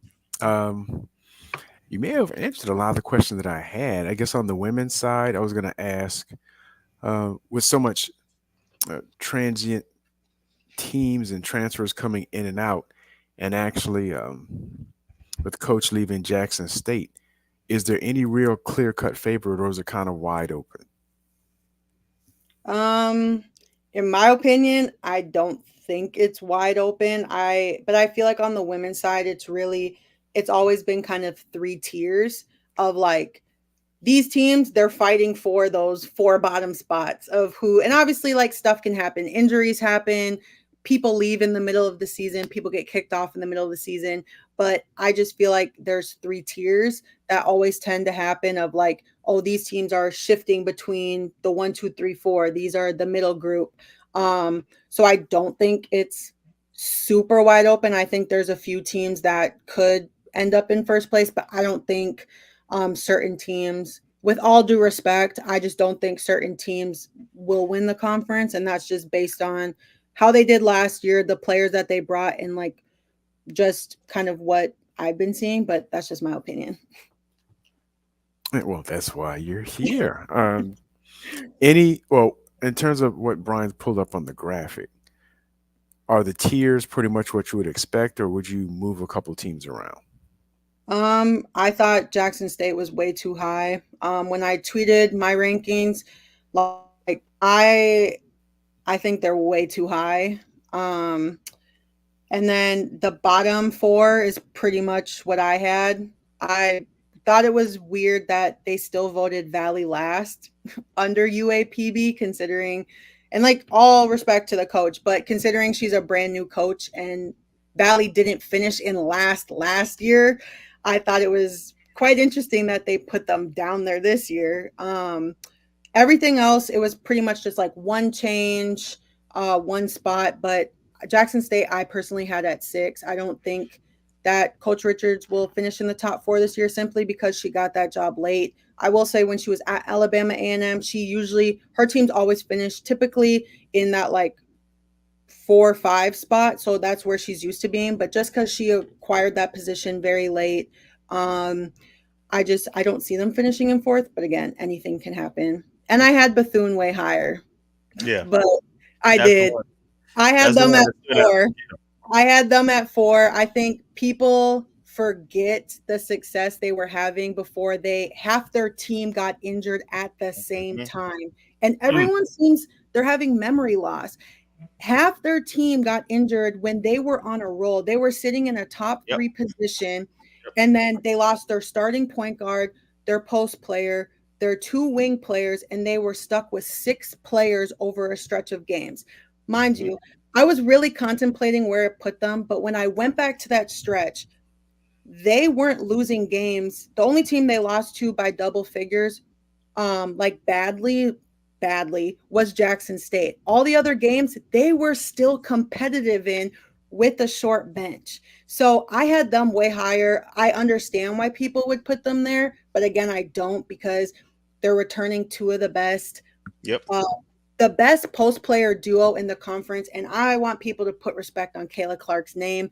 Before she got injured, she was a double machine. She was dominating. And I think personally, the pieces that they got from the portal and from their freshman class are better than the pieces that decided to hit the portal. So, that was one that was a huge difference on mine. But, everything else was remotely the same. I had FAMU at 5, so that was spot on with what the conference voted them. I had Grambling at 1. So a lot of it was very similar besides those two teams. Yeah. Let me add in here, follow up kind of from Marcus. Obviously, FAMU coming in 5th. They got some first place votes. When you look at, and you kind of heard the interview, you've heard the, coach, and you talked to Coach Gordon. This team, what's your thoughts on what's the ceiling for this team in year 2 and looking at the roster and knowing what coach is going to bring for this team and what else the rest of the conference is? Is there, and I say that with Jackson State gone, I feel like it's open now that Jackson State's gone.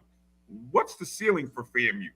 Is finishing first a reality this year for FAMU women basketball? I can't definitely say that. I think my biggest question is for them remains their post play. They have 2 returners who I was very honest about last season. I don't think they gave anything besides trying hard in the minutes that they gave. The post player that they brought from Chicago State, there's a lot of question marks around her for me personally.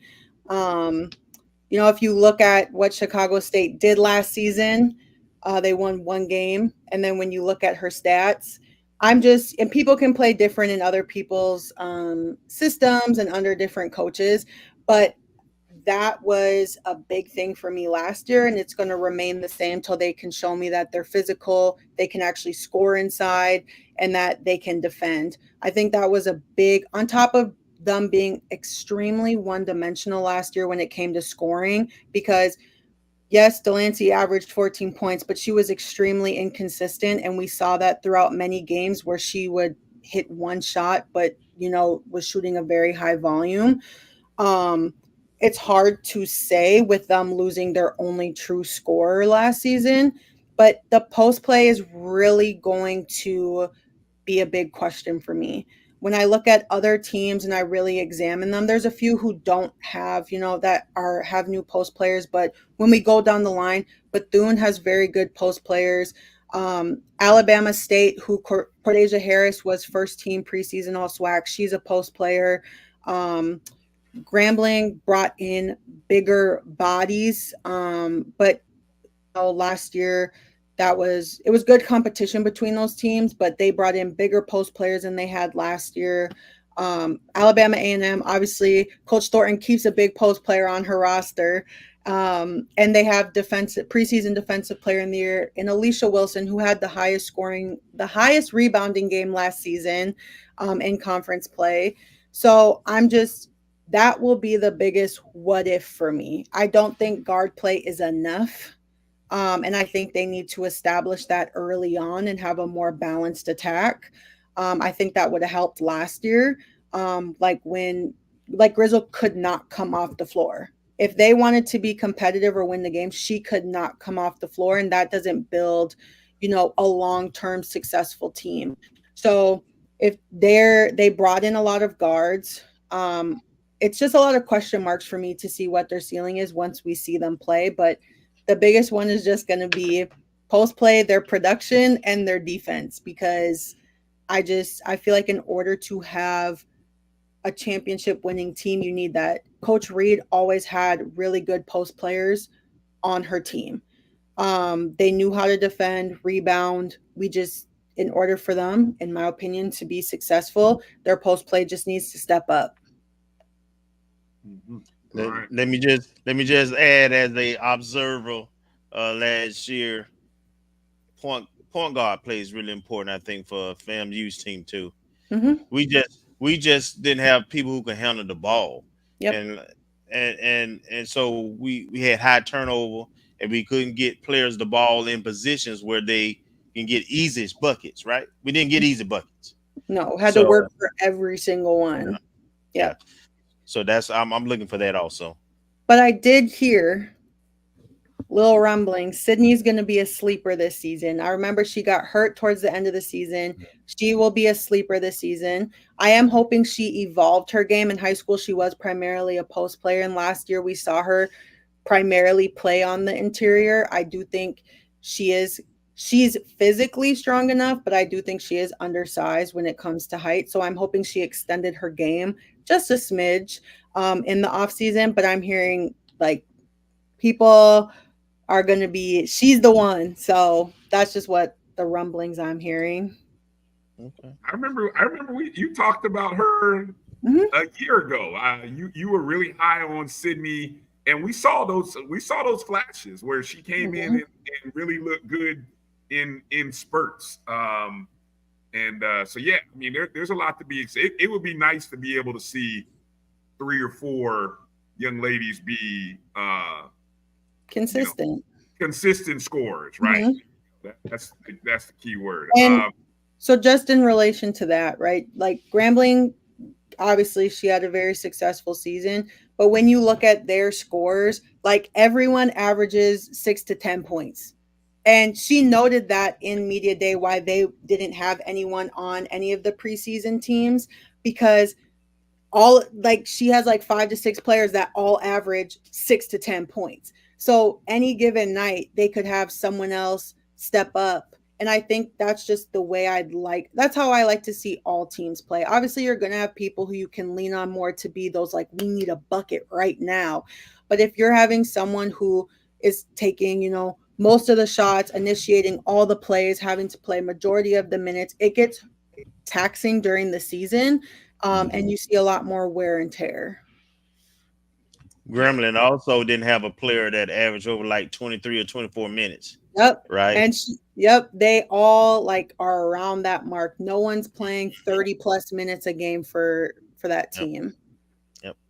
Makes it real challenging at the end of the season to try to name MVP. And I know it was contentious there when it came down to the award season, but when you know the voters, and a lot of times I know, don't let me get in front of the train. If you let me steer the ship, I'm gonna lead it. And I'm gonna be all over the place with my orange and green pom poms.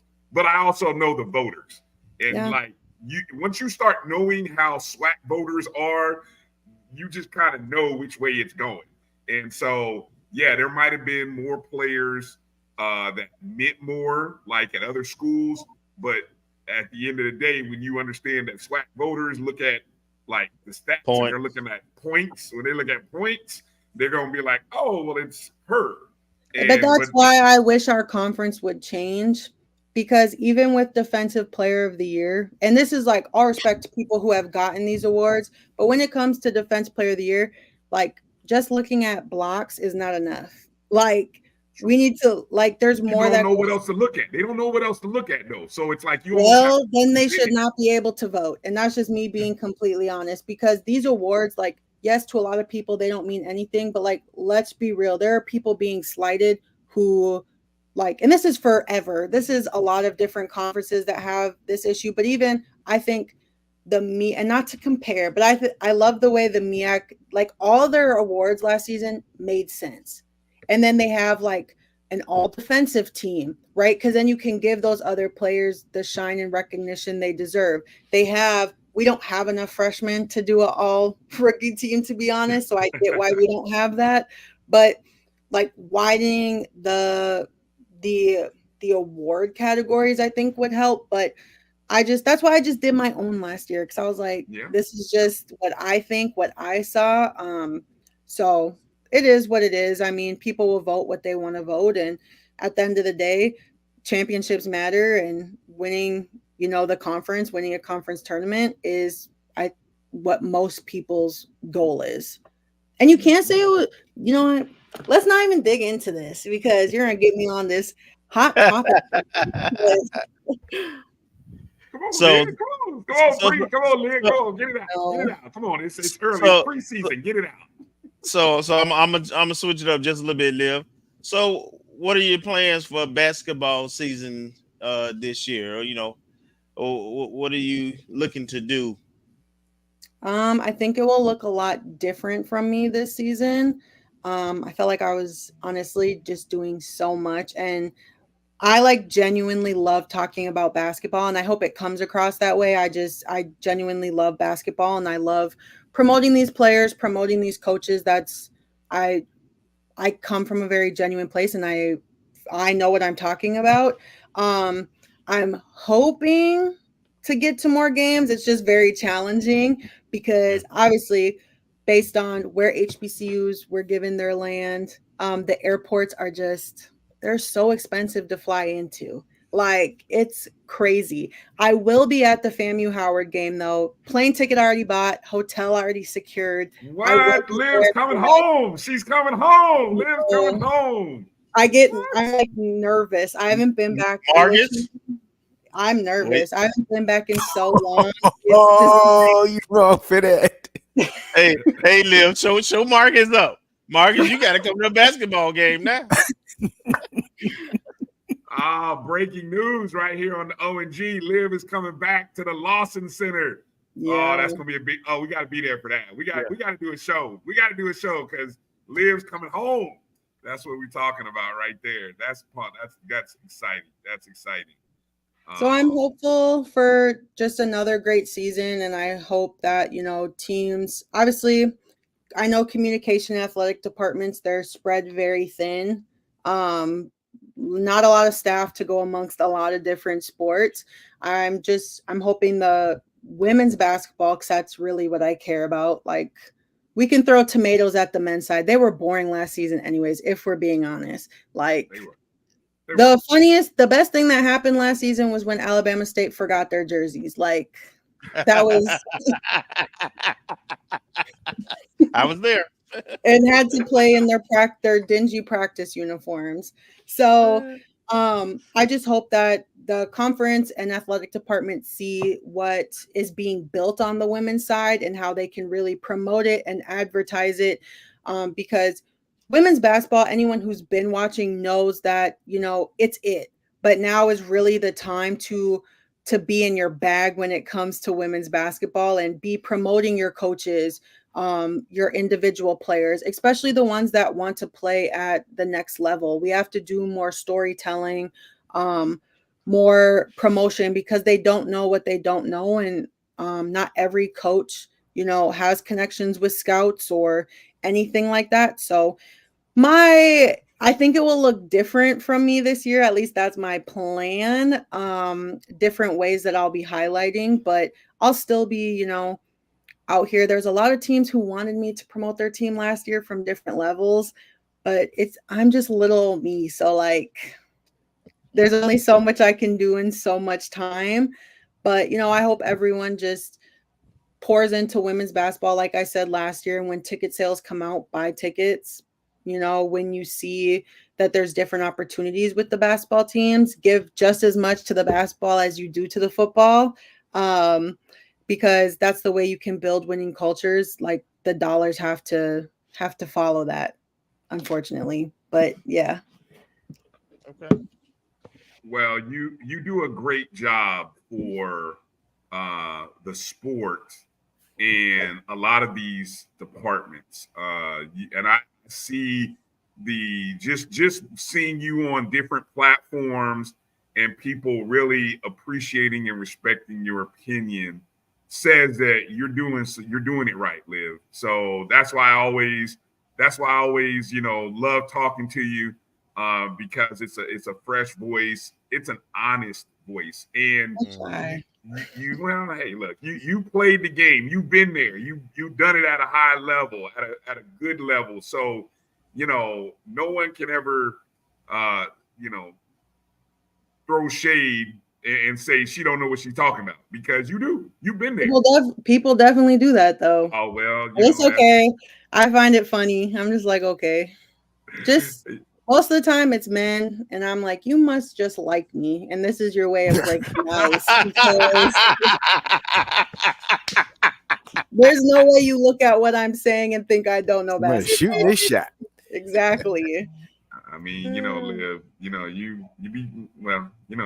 getting them. You be getting them. People out there, they throwing up half court shots sometimes, but they gotta read and listen. You gotta read and listen, fellas. Read and listen, and don't be distracted. Don't be distracted. But, it's good. It's good stuff. Good stuff. Liv, let me get you real quick. WNBA playoffs are happening right now. Who you got? I don't know if a three-peat's gonna happen, Liv. I don't know if a three-peat's gonna happen. I know. I'm a ride with my aces in the next 3 games. But I really I love the Connecticut Lynx series that's happening right now. Like when I used to have season tickets to the Lynx, back when it was Maya Morse and Augustus players.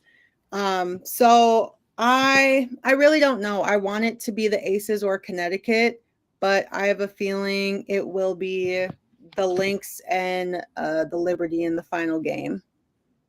All right. You gotta I'm like, I froze. I always freeze on here. Yeah, Liv, I just wanted your thoughts on the Team USA basketball, and especially when they lost to the look like we lost her. Well, it should be. Yeah, I think she had an issue. Hold on, here she is. Oh, there we go. All right, got you. Go ahead, Liv. Yeah, I was asking about Team USA women's basketball, and what you thought about the makeup of the team, and should the rookies should they have been a part of that team? Now you trying to get all the crazies in my mentions.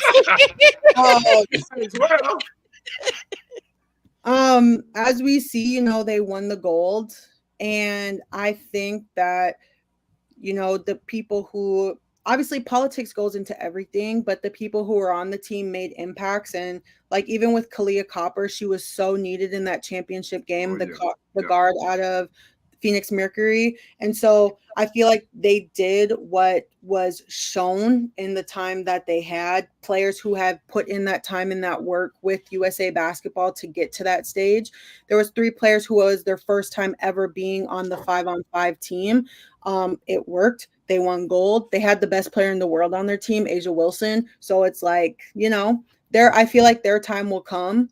I think people made it a way bigger deal than it needed to be, because I feel like both of those players knew that their time will come when it does. And I think they both give respect to players that came before them and that were on the team. The crazy psycho fans like to just hide behind a computer and say things they would never say to people's faces. But, they were gold. They made it entertaining. And they're always going to get one's best play because they are in the world. Kelvin's really trying to set me up. That's crazy. You would. No, I'm just asking. I value your analytic ability when it comes to basketball. So I have to ask you the hardball questions. But Bryan, I do want to say before you end the show, I really hope that, because when I found out about the game, I do have a little birdie who told me about the Howard FAMU game. I was like, this needs to be dropped now. This is right after homecoming. People need to change their arrangements. Like, you can't wait, till the last second and expect people to flood in. If you tell people now, they can extend their stay, especially the people who are driving. It's so much easier. But this being, I played in the MEAC when FAMU was in the MEAC. And one of the coaches who is on staff at Howard was a coach there when we played against them. I think this is such a big opportunity for us to, go down like memory lane of the history that is between these teams, and also, support everyone, I'm seeing the comments, I'm seeing all the chats, I'm seeing all this. It seems like a lot of internet talk of being like, we support basketball, we love women's basketball, we love men's basketball, but the audiences I've seen at the games don't correlate to that. So especially this game of it, to me, it has like a lot of, it's just, this is history because FAMU was in the MEAC for such a long time. This should be a game that people easily can attend, fill the crowd, make a great environment, because Howard is a really good program. They are an established program who, despite their success last year, they lost 3 players early in the season. So everyone should be ready for my MEAC rankings because I think I'm going to shock some people. But they brought in, a guard from Kentucky. They really filled their roster well, and they have all their players back who were injured. So it's going to be a great game. And like you said, a great test against a team who Coach Grace has done amazing things with that program. And so if I'm seeing in the chat people being like, we got to make sure Coach Gordon doesn't leave. This is your opportunity to show her that you want her here, is by ticket sales and butts in the seats. Like, that's how you show coaches and teams that you support them. So all that internet talk is crazy. Get your butt to a game this year. I don't even care which game. Get there, because to all the games I watched last year, it was slim. It was slim in there. Yeah. Yeah. I think I saw Kelvin a few times sitting by himself. He probably was. But no, that you bring up a great point. This is why, like, when you see this schedule, we have to be able to have the ticketing ready. Ticketing has got to be ready. Deeper discussions. Other teams have already dropped their basketball ticket sales, their season ticket holders. They've already done all that. So I'm just like, what's happening? Like, you drop the schedule, drop the ticket sales. Right. Yep. Right. Great points. Great points. All right, Liv. Well, we always appreciate you. And now I'm excited. Now I'm definitely I was already about to put in my day off for November 4th, but now definitely, because Liv is coming to Tallahassee. You told Coach Gordon you had already put it in. I did. Right. Look at him getting caught up in a lie. See? Trying to get me in trouble. See, with that said, anyway, see, it's called. So I'm trying to sell the segment, Kelvin. You trying to you worse than me. Liv is going to be coming back for the home opener, the FAMU home opener. So if you want to meet Liv, you get a chance. Oh my goodness, you guys, I'm shy. I'm shy in real life. Oh my God. Oh my God. So when we do our show and we have Liv there, you all can come around and wave to Liv, but don't stop. You just wave and keep walking by. But no, you can't be shy, Liv. You're a media personality. I know. It takes a minute for me. I'm used to being on the court and people just watching from back there, not, having real conversation. But, come on, let's meet.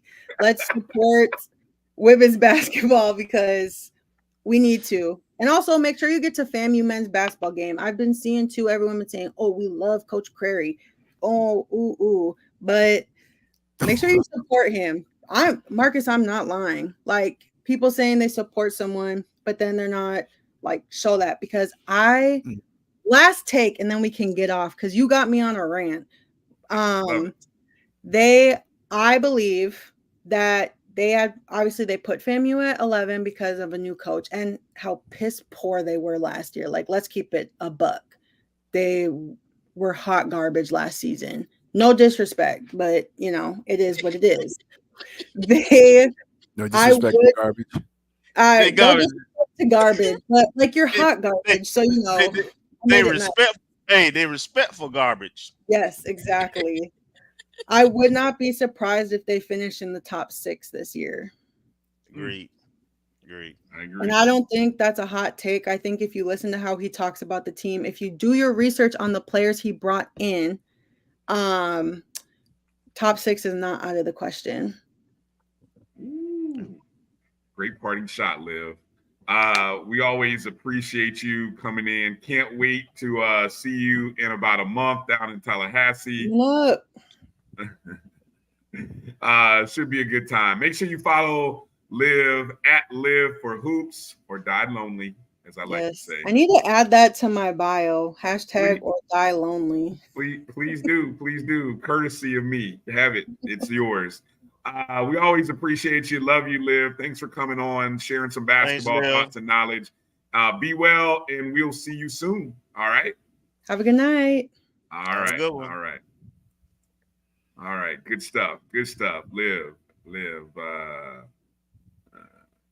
Good stuff. All right. Stop it. Hey, hold on. Stop it, Demetra.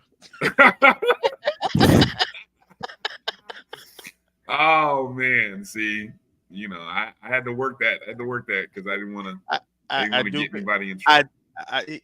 Coach is a good dude. Now he's a good dude, but Hey, Liv look. said what she said. Now She said it. Hey, I mean, look. yeah.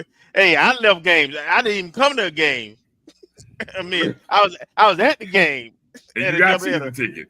Leaving at that time. And after the women played, I like the hell with this. You leaving in the pregame warm-ups. You leaving pregame warm-ups for the men. You were gone, Kelvin. See, I tried, man. But it was just a couple of times I couldn't do it. You tried. One of the times I left at halftime, that was the game that we came back and won, though. Well,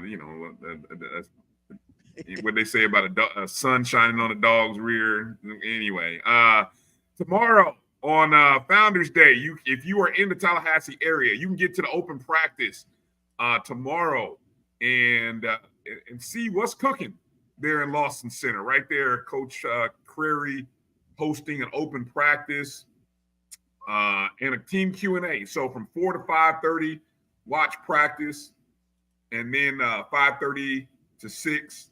Team Q&A.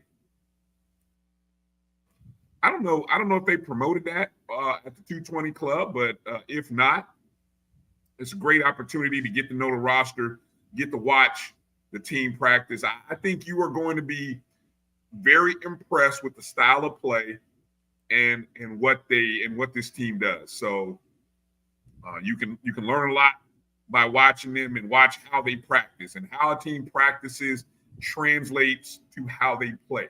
So if you ever wonder why a team looks the way they look in a game, watch their practice. So you will get a chance to see this team practice, and I guarantee when you watch them practice, and when you see the games, you'll be like, oh, yeah, it translates. Yeah, that's why they do that. That's why they look that good. I think that translates well. I'll be there. Kel, and you said you'll be there. You'll be there. I'll be there. Okay. A couple other notes here. I know tennis. Tennis has a tournament coming up this upcoming weekend. The Lady Rattlers are going to be at Alabama A&M for a fall tournament. Interesting. This is the first year of this, right? This is an interesting concept by the SWAC, doing a fall preseason tournament. So all 12 teams will be in Normal at Alabama A&M for this event. Should be pretty interesting, right? Yeah. Mm-hmm. Also, Alabama A&M won the Atlanta tournament a couple of weeks ago. The HBCU national championship event. Alabama A&M won that. Yeah. Okay. So good. Should go a lot. This and that probably should go a long way into many people's preseason predictions when that happens in the spring. So this is a good opportunity here to get out and watch and see. The last match that they had, tennis team had last week, obviously got canceled due to the weather. Bowling tryouts are being held this Friday for our bowling program. And Kelvin, we got a little bit of news regarding the coaching situation regarding bowling. What you want to share some of that? Well, there's not a name yet, but there is a candidate, and it's going through the process. And I think it'll be similar to the softball hiring, that it'll be somebody who's qualified and a winner, and And in the meantime, Carrie Tollison, who kind of does a lot of athletic stuff over the years in terms of the athletic academic side for FAMU. A lot of people don't know this, but before she came to FAMU, she was a full-time letterman at NSU, team captain for I think 2 or 3 years, and a MEAC Bowler of the Year. So she is directing the program until the paperwork I's dotted, T's crossed. So that they're in very capable hands as they try to fill out the roster and get ready to compete. Good stuff. And so I did. I'm going to wait until after. We may have a member of the bowling team. Obviously, some of you all remember the controversy from the spring regarding the bowling team. There is a happy ending in that story, but I want to wait until after the tryouts because I think it'll be even happier once all of that is settled. So just kind of I'll tease it like that, and then we'll hopefully have an interview with somebody following the trial. So probably look for that in a couple of weeks where we have an interview with somebody. Before we get to volleyball and football here to wrap up the show, golf. One last thing regarding golf, the men's golf team. Let me see. I got the notes page here. You pull that up here. Let's see. Okay, they were in the Ironwood Collegiate Invitational, in which the opening round, it wasn't their greatest effort. They finished two shots over par. They did, however, finish with a great day 2. As a team, they shot 7 under on the day, which put them at 5 under over the 2-day tournament, which was good for 10th out of 15 programs. But I think also they finished as one of the, I think there was only 10 or 11 programs that actually finished under par for the entire tournament. Anything to add there, Kelvin? I think, did I get all that right there about the golf program? No, we good. And they got rings today. They have what? They got rings today. Oh, the rings have been issued. Okay, see, they hit the rings up. I didn't even get a chance to see the graphics, but I'm sure if you check FAMUathletics.com, those rings will be out. All right, let's move over to the. Hey, hold on. Since he brought that up, because I know somebody in the chat brought it up last week. They also have sent out the pendants and the rings that the fans ordered too. I got my notification is on the way, so I'll be sporting that next week. Nice. Okay, so yeah, I'll get a chance to retweet that here shortly once we finish up the show. Okay, now let's go over to the volleyball team, which took care of business over the weekend, opened the SWAC season with a pair of wins. As you can see, 3-2 in the season opener against Jackson State. Won the 5th set 15-9 in that contest. Iyani Sanford finished with a season high and match high 22 kills on a .425 hitting average. Brooklyn Watts also finished in double figures with 16 kills. Brooklyn Thomas added 4 blocks. Tinones Galmez recorded a team high 18 digs. Brishana Brown had a match high 4 aces in the win. And speaking of Brishana Brown, if you guys watch the Coach Colsey show on Monday night, right? And Melvin Beal, who hosts that, had a great conversation with Miss Brown, Bryshana, and I was really impressed with her. Great interview, great personality. I would encourage you guys to go back. If you haven't watched the Coach Colsey show from Monday, go back and watch it. Yeah, exactly, Chuck. It was a great discussion. I've encouraged you to go back and watch that. But so FAMU took care of business in the second match against Valley, swept them. And there you can kind of see the scores throughout the SWAC in the opening weekend. There are the standings as it stands. You know, those only a handful of teams went unbeaten. Us, Prairie View, and Alabama State. It should be noted. Look at that overall record, though. The only SWAC school to come into the conference season with a winning record. So that's big, very big. Yeah, and if we can win the 2 games this week against the Alabama schools, then we can create a little separation for ourselves in terms of the SWAC race early. Yeah, indeed, because that match again, I'll put that schedule up here in a second.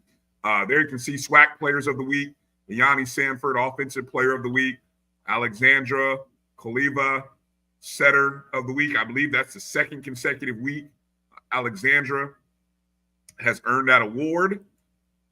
This week, she had 44 assists, 7 digs, and of course, Yanni with 29 kills total, but of course, as I just mentioned, 22 of those came in the Jackson State win. Congratulations to Yanni and Alexandra. Okay, here's the schedule for this upcoming week. That first one is going to be a doozy, boy. That's the big showdown. Yep. Big showdown. Friday, 6 o'clock Eastern, 5 Central, right there in the Lawson Center. What's the phrase again, Kelvin? No losses in Lawson. So we need a good crowd. So before you guys travel to Alabama State, get the weekend started by getting yourself into the Lawson Center to be there to support this team against Alabama State. This is the team that this is the team that finished the regular season at first, right? Mm-hmm. Yeah, they beat us. Actually, I think, did they beat us twice last year? Yes. Yeah, they got us twice. So this is always a tough 5-setter. These matches are going to go 5. So this is going to be a tough one. So this is the toughest of the 2 this weekend. Not to take anything away from Alabama A&M on Saturday, but we know Alabama State is the team that is going to be in contention.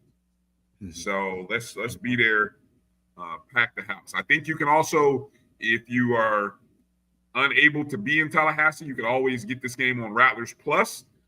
This is a great month. If you don't want to purchase the full season, you could always buy a monthly subscription. You can do that as well. You guys got anything there to add on the volleyball front? Nope. We know we're gonna be in contention, have a championship program, and it played out that way in out of conference, and I expect them to get on the roll here in conference.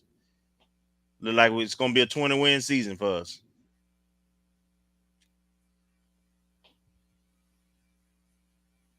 You're on mute. Okay. Yep. Sorry about that. Okay.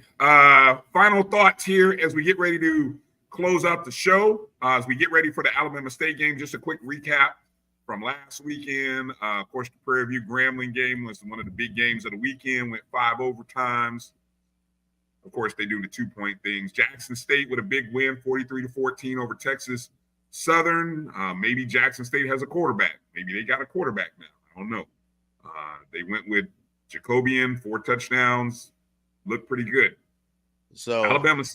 Let me just say, again, I said it last week, don't become prisoners of the day or the moment, right? Gremlin wasn't as good as people say. I told you Jackson State wouldn't turn the ball over 6 times this game. And Texas Southern ain't as bad as they look this game. Jackson State ain't as good as they look. You know, it's gonna be week to week in the SWAC, man. That's just kind of how it is this year. There's not a dominant team, so good win. I'm interested to see if they can Jackson State playing Alabama A&M. I'm looking to see if they can put 2 back-to-back games together. Yeah, that's true. That's true. They haven't done that yet. They haven't done that of late. Yeah. Alabama State went to Daytona. They had a big lead until they gave up 2 touchdowns late, and it kind of got close. It kind of got interesting, but then Bethune did. They pooped on themselves, and kind of that's how that game ended up rolling. Alabama State gets the win. I told you, October 19th, Bethune versus Valley. It's in Mississippi. Somebody has to win because neither team has a win through 5 games. Somebody has to get a win. So we'll see what happens. I don't think you can be as one-dimensional as Alabama State is against better quality opponents. I know our defense ain't what it once was, but you can't be that one-dimensional. Just shouldn't be. And the tackling was atrocious for Bethune. I thought our tackling at times are bad, but man, their tackling that first half was awful. Mm-hmm. There you can see the standings as it is right now. Obviously, first weekend for everybody. Prairie View was the one who saved their season because that was their 3rd conference game. Imagine if they had lost that game, they'd be 0-3, pretty much done. Had they lost that game to Grambling. But a lot of mediocrity right now in the SWAC. So we'll see. It is. We'll see what the month of October. The month of October is always interesting because it's the start of conference season. All right, there's the schedule for this weekend. Let's start down at the bottom before we close with our game. Prairie View, I think that's Prairie View versus Lamar. Lamar barely beat. Was it Texas Southern? Yeah, they barely beat Texas Southern. Or you could say Texas Southern let them back in the ball game. So you got a Southern hosting Nichols. So there's a pair of SWAC versus PWI, FCS. Yeah. Yeah. We know what the record has been like in this contest. I'm just chuckling. I guess I haven't looked at the content, but some recent content about asking about whether we should play. Yeah, it's become a big topic over the last week. It shouldn't be. It's been a topic for 25 years, Kelvin, since me actually. Yeah, it shouldn't be. You got to play them. You got to beat them. Period. And we're still waiting to beat them, though. I think that's the frustration level. We ain't. We actually got a couple wins this year. We ain't. Yeah. Prairie View got one this year, and Alcorn got one from last year. And Norfolk State got one, but that's that's 1, 2, 3 of about, at this point, we're up to about 15, 16 games. Yeah, but if you don't play them, you don't win. But I digress because it's getting late. Yeah, I got you. All right. All right. Looks like there are 3 SWAC games this week. Alabama A&M traveling to Jackson State. That game's on ESPN, 4 Central, 5 Eastern.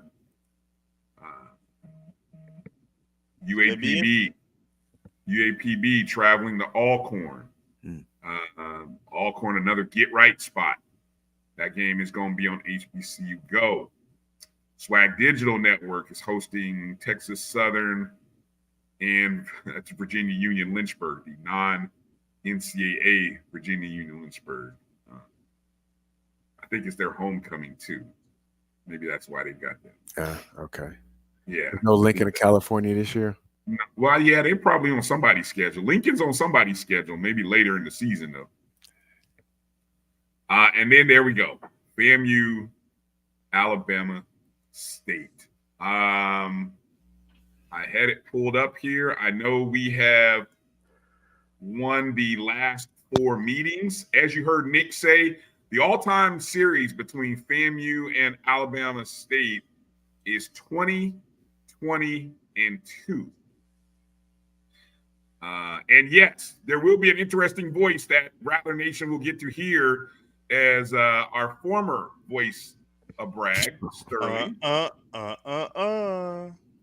No, he won't be. No, I'm just doing one of his calls. That's all. Oh, yeah. That'll be interesting.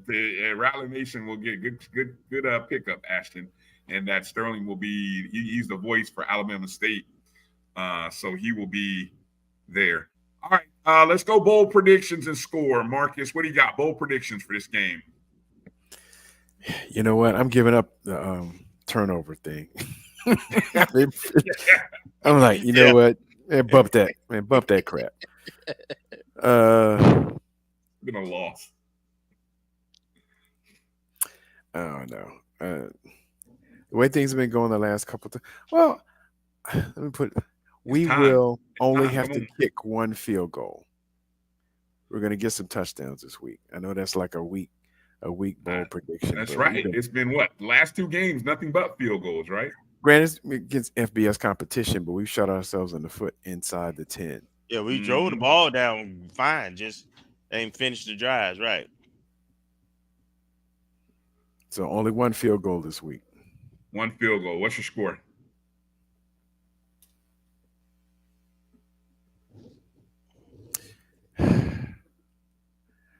(24-21). Ooh, no, 24-14. 24-14. Okay, so 10-point win, 24-14. All right. Kelvin, bold prediction and score. So this game is interesting for a couple of reasons for me. I think FAMU is going to see some. We're going to see some new personnel playing this week, right? That's what we hear. So that's going to be interesting. And then the fact that we've only played like 2 games in the last 4 weeks. I don't know how sharp. We can either be really sharp or we can either be what we've seen previously and get off the slow starts. And that's been our MO. And even we were that way even last year, to be honest. We didn't really come out in the first half and put teams away. We were a third quarter team last year. So my bold prediction is, and I'm not basing on anything but I guess the law of probability. But I think we got more talent than what we even know, and I think getting back to our schedule, I don't think we're gonna look like we looked our first 2 games against the MEAC teams. So my bold prediction is we're gonna win by at least double digits, at least 17 points. Ooh, yeah, that is bold. Yeah. So just the 17-point win. Yeah. That's the bold prediction. Yeah, that's the bold prediction. And I'm gonna go with a score of in watching Alabama State, they're so predictable and one-dimensional. Now, here's another bold prediction. You ain't hear nothing about it. I have no reason to think they're gonna do this because I believe, just like Nick said, Coach Robinson has the kind of player that he wants at quarterback. But don't forget, Mr. Concussion should probably be out of concussion protocol and should be probably available, I'm assuming. Who are you talking about? Alabama State quarterback who started against Central. Okay. The other starting quarterback, obviously, not Andrew Byer, but the other guy. Right. I wasn't too impressed with him. Watching him, I saw him anyway. I wasn't too impressed with him anyway. So the only reason I bring that up because I figure they know they're not gonna hold us under 15-20 points probably. So anyway, my score prediction is gonna be, let's go 35-10. 35-10. But late. I'm going to go something similar with you. No field goals. No field goals. I think we score 28 points. I think we hold them to 17. So I'm going to score 28-17. My bold prediction, we get a 100-yard rusher.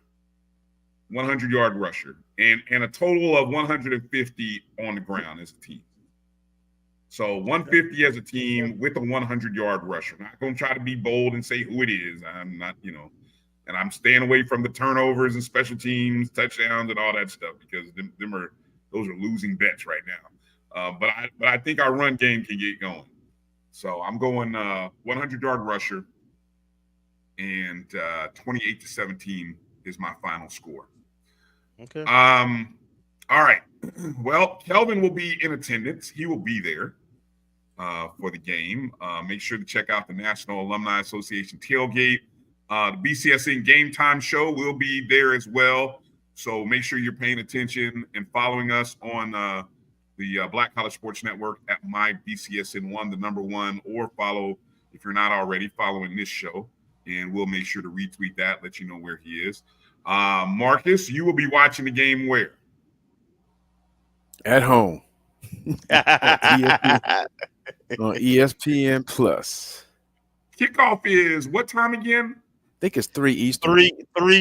3 Eastern, 2 o'clock Central. All right. I will be in Jacksonville, Florida, also on ESPN, but doing the broadcast of the Edward Waters Fort Valley State game. So I will be, if you're so inclined, 4 o'clock Eastern, actually. So I won't even get a chance to watch a bit of it until I'm driving home from Jacksonville. But if you get a chance to put on 2 channels, or maybe at halftime of the Alabama State game, come on over to ESPN Plus and check me out on the Edward Waters call, as Edward Waters hosts Fort Valley in that contest. But anyway, we'll get all the post game highlights, and Kelvin will do all that and record all the post game stuff there with everyone from the Black College Sports Network. I want to thank Nick, Eden. I want to thank Liv Antilla, and of course, none other than Coach Bridgette Gordon, Coach Pressure, for coming on and joining the show. Don't forget, tomorrow is Founders Day, October 3rd, 1887. I'm gonna have to do a little history. Have to do a little history segment in my U.S. history, as 2 HBCUs were founded. Normal State College. Yeah, State Normal College for Negroes, October 3rd, 1887. So yeah, got to educate the youngins about that. But yeah, so make sure you're wearing orange and green tomorrow, Founders Day. Make sure you tell somebody about the history of Florida A&M University. Make sure to remind them that we are a top 100 university, public university, and the number 1 HBCU university for the 6th consecutive year. So make sure you brag about that on however you do it, social media, X, Instagram, wherever, Facebook. Make sure you remind your friends and family of that. Go ahead and donate some money too. What's that? Go ahead and donate some money to your favorite department at the university. There you go. Drop some funds. $18.87. However you want to do it, you can find a way to donate. Thank you all for watching the show. Do us a big favor. Share the show. Share the show with somebody. Let somebody who maybe doesn't know about the show, let them know. Great interviews today. Lots to get ready for on the weekend. Make sure to find the BCSN Pod Zone on every platform that you listen to podcast. And again, BCSN Pod Zone, Spotify, Amazon Music, iHeartRadio, Apple and Google Podcast, and more. And make sure to check us out on Facebook, YouTube, Instagram, and all of those places via the ONG StrikeZone page and the Black College Sports Network. For the guys, Kelvin, Marcus, I'm Bryan. Thank you all for watching tonight's show. Have a great week. Be safe on the travels, wherever it is you go. And let's go up to Alabama and let's ruin their homecoming. Final poll results, 79% of the people say FAMU Bama. And so that is what we will roll with. FAMU Bama, the official name of the state that we own. We own it. It's ours. Right. Things up. Happy Founders Day, Rattler Nation. Have a great day. Make sure to strike, and strike again. Peace out.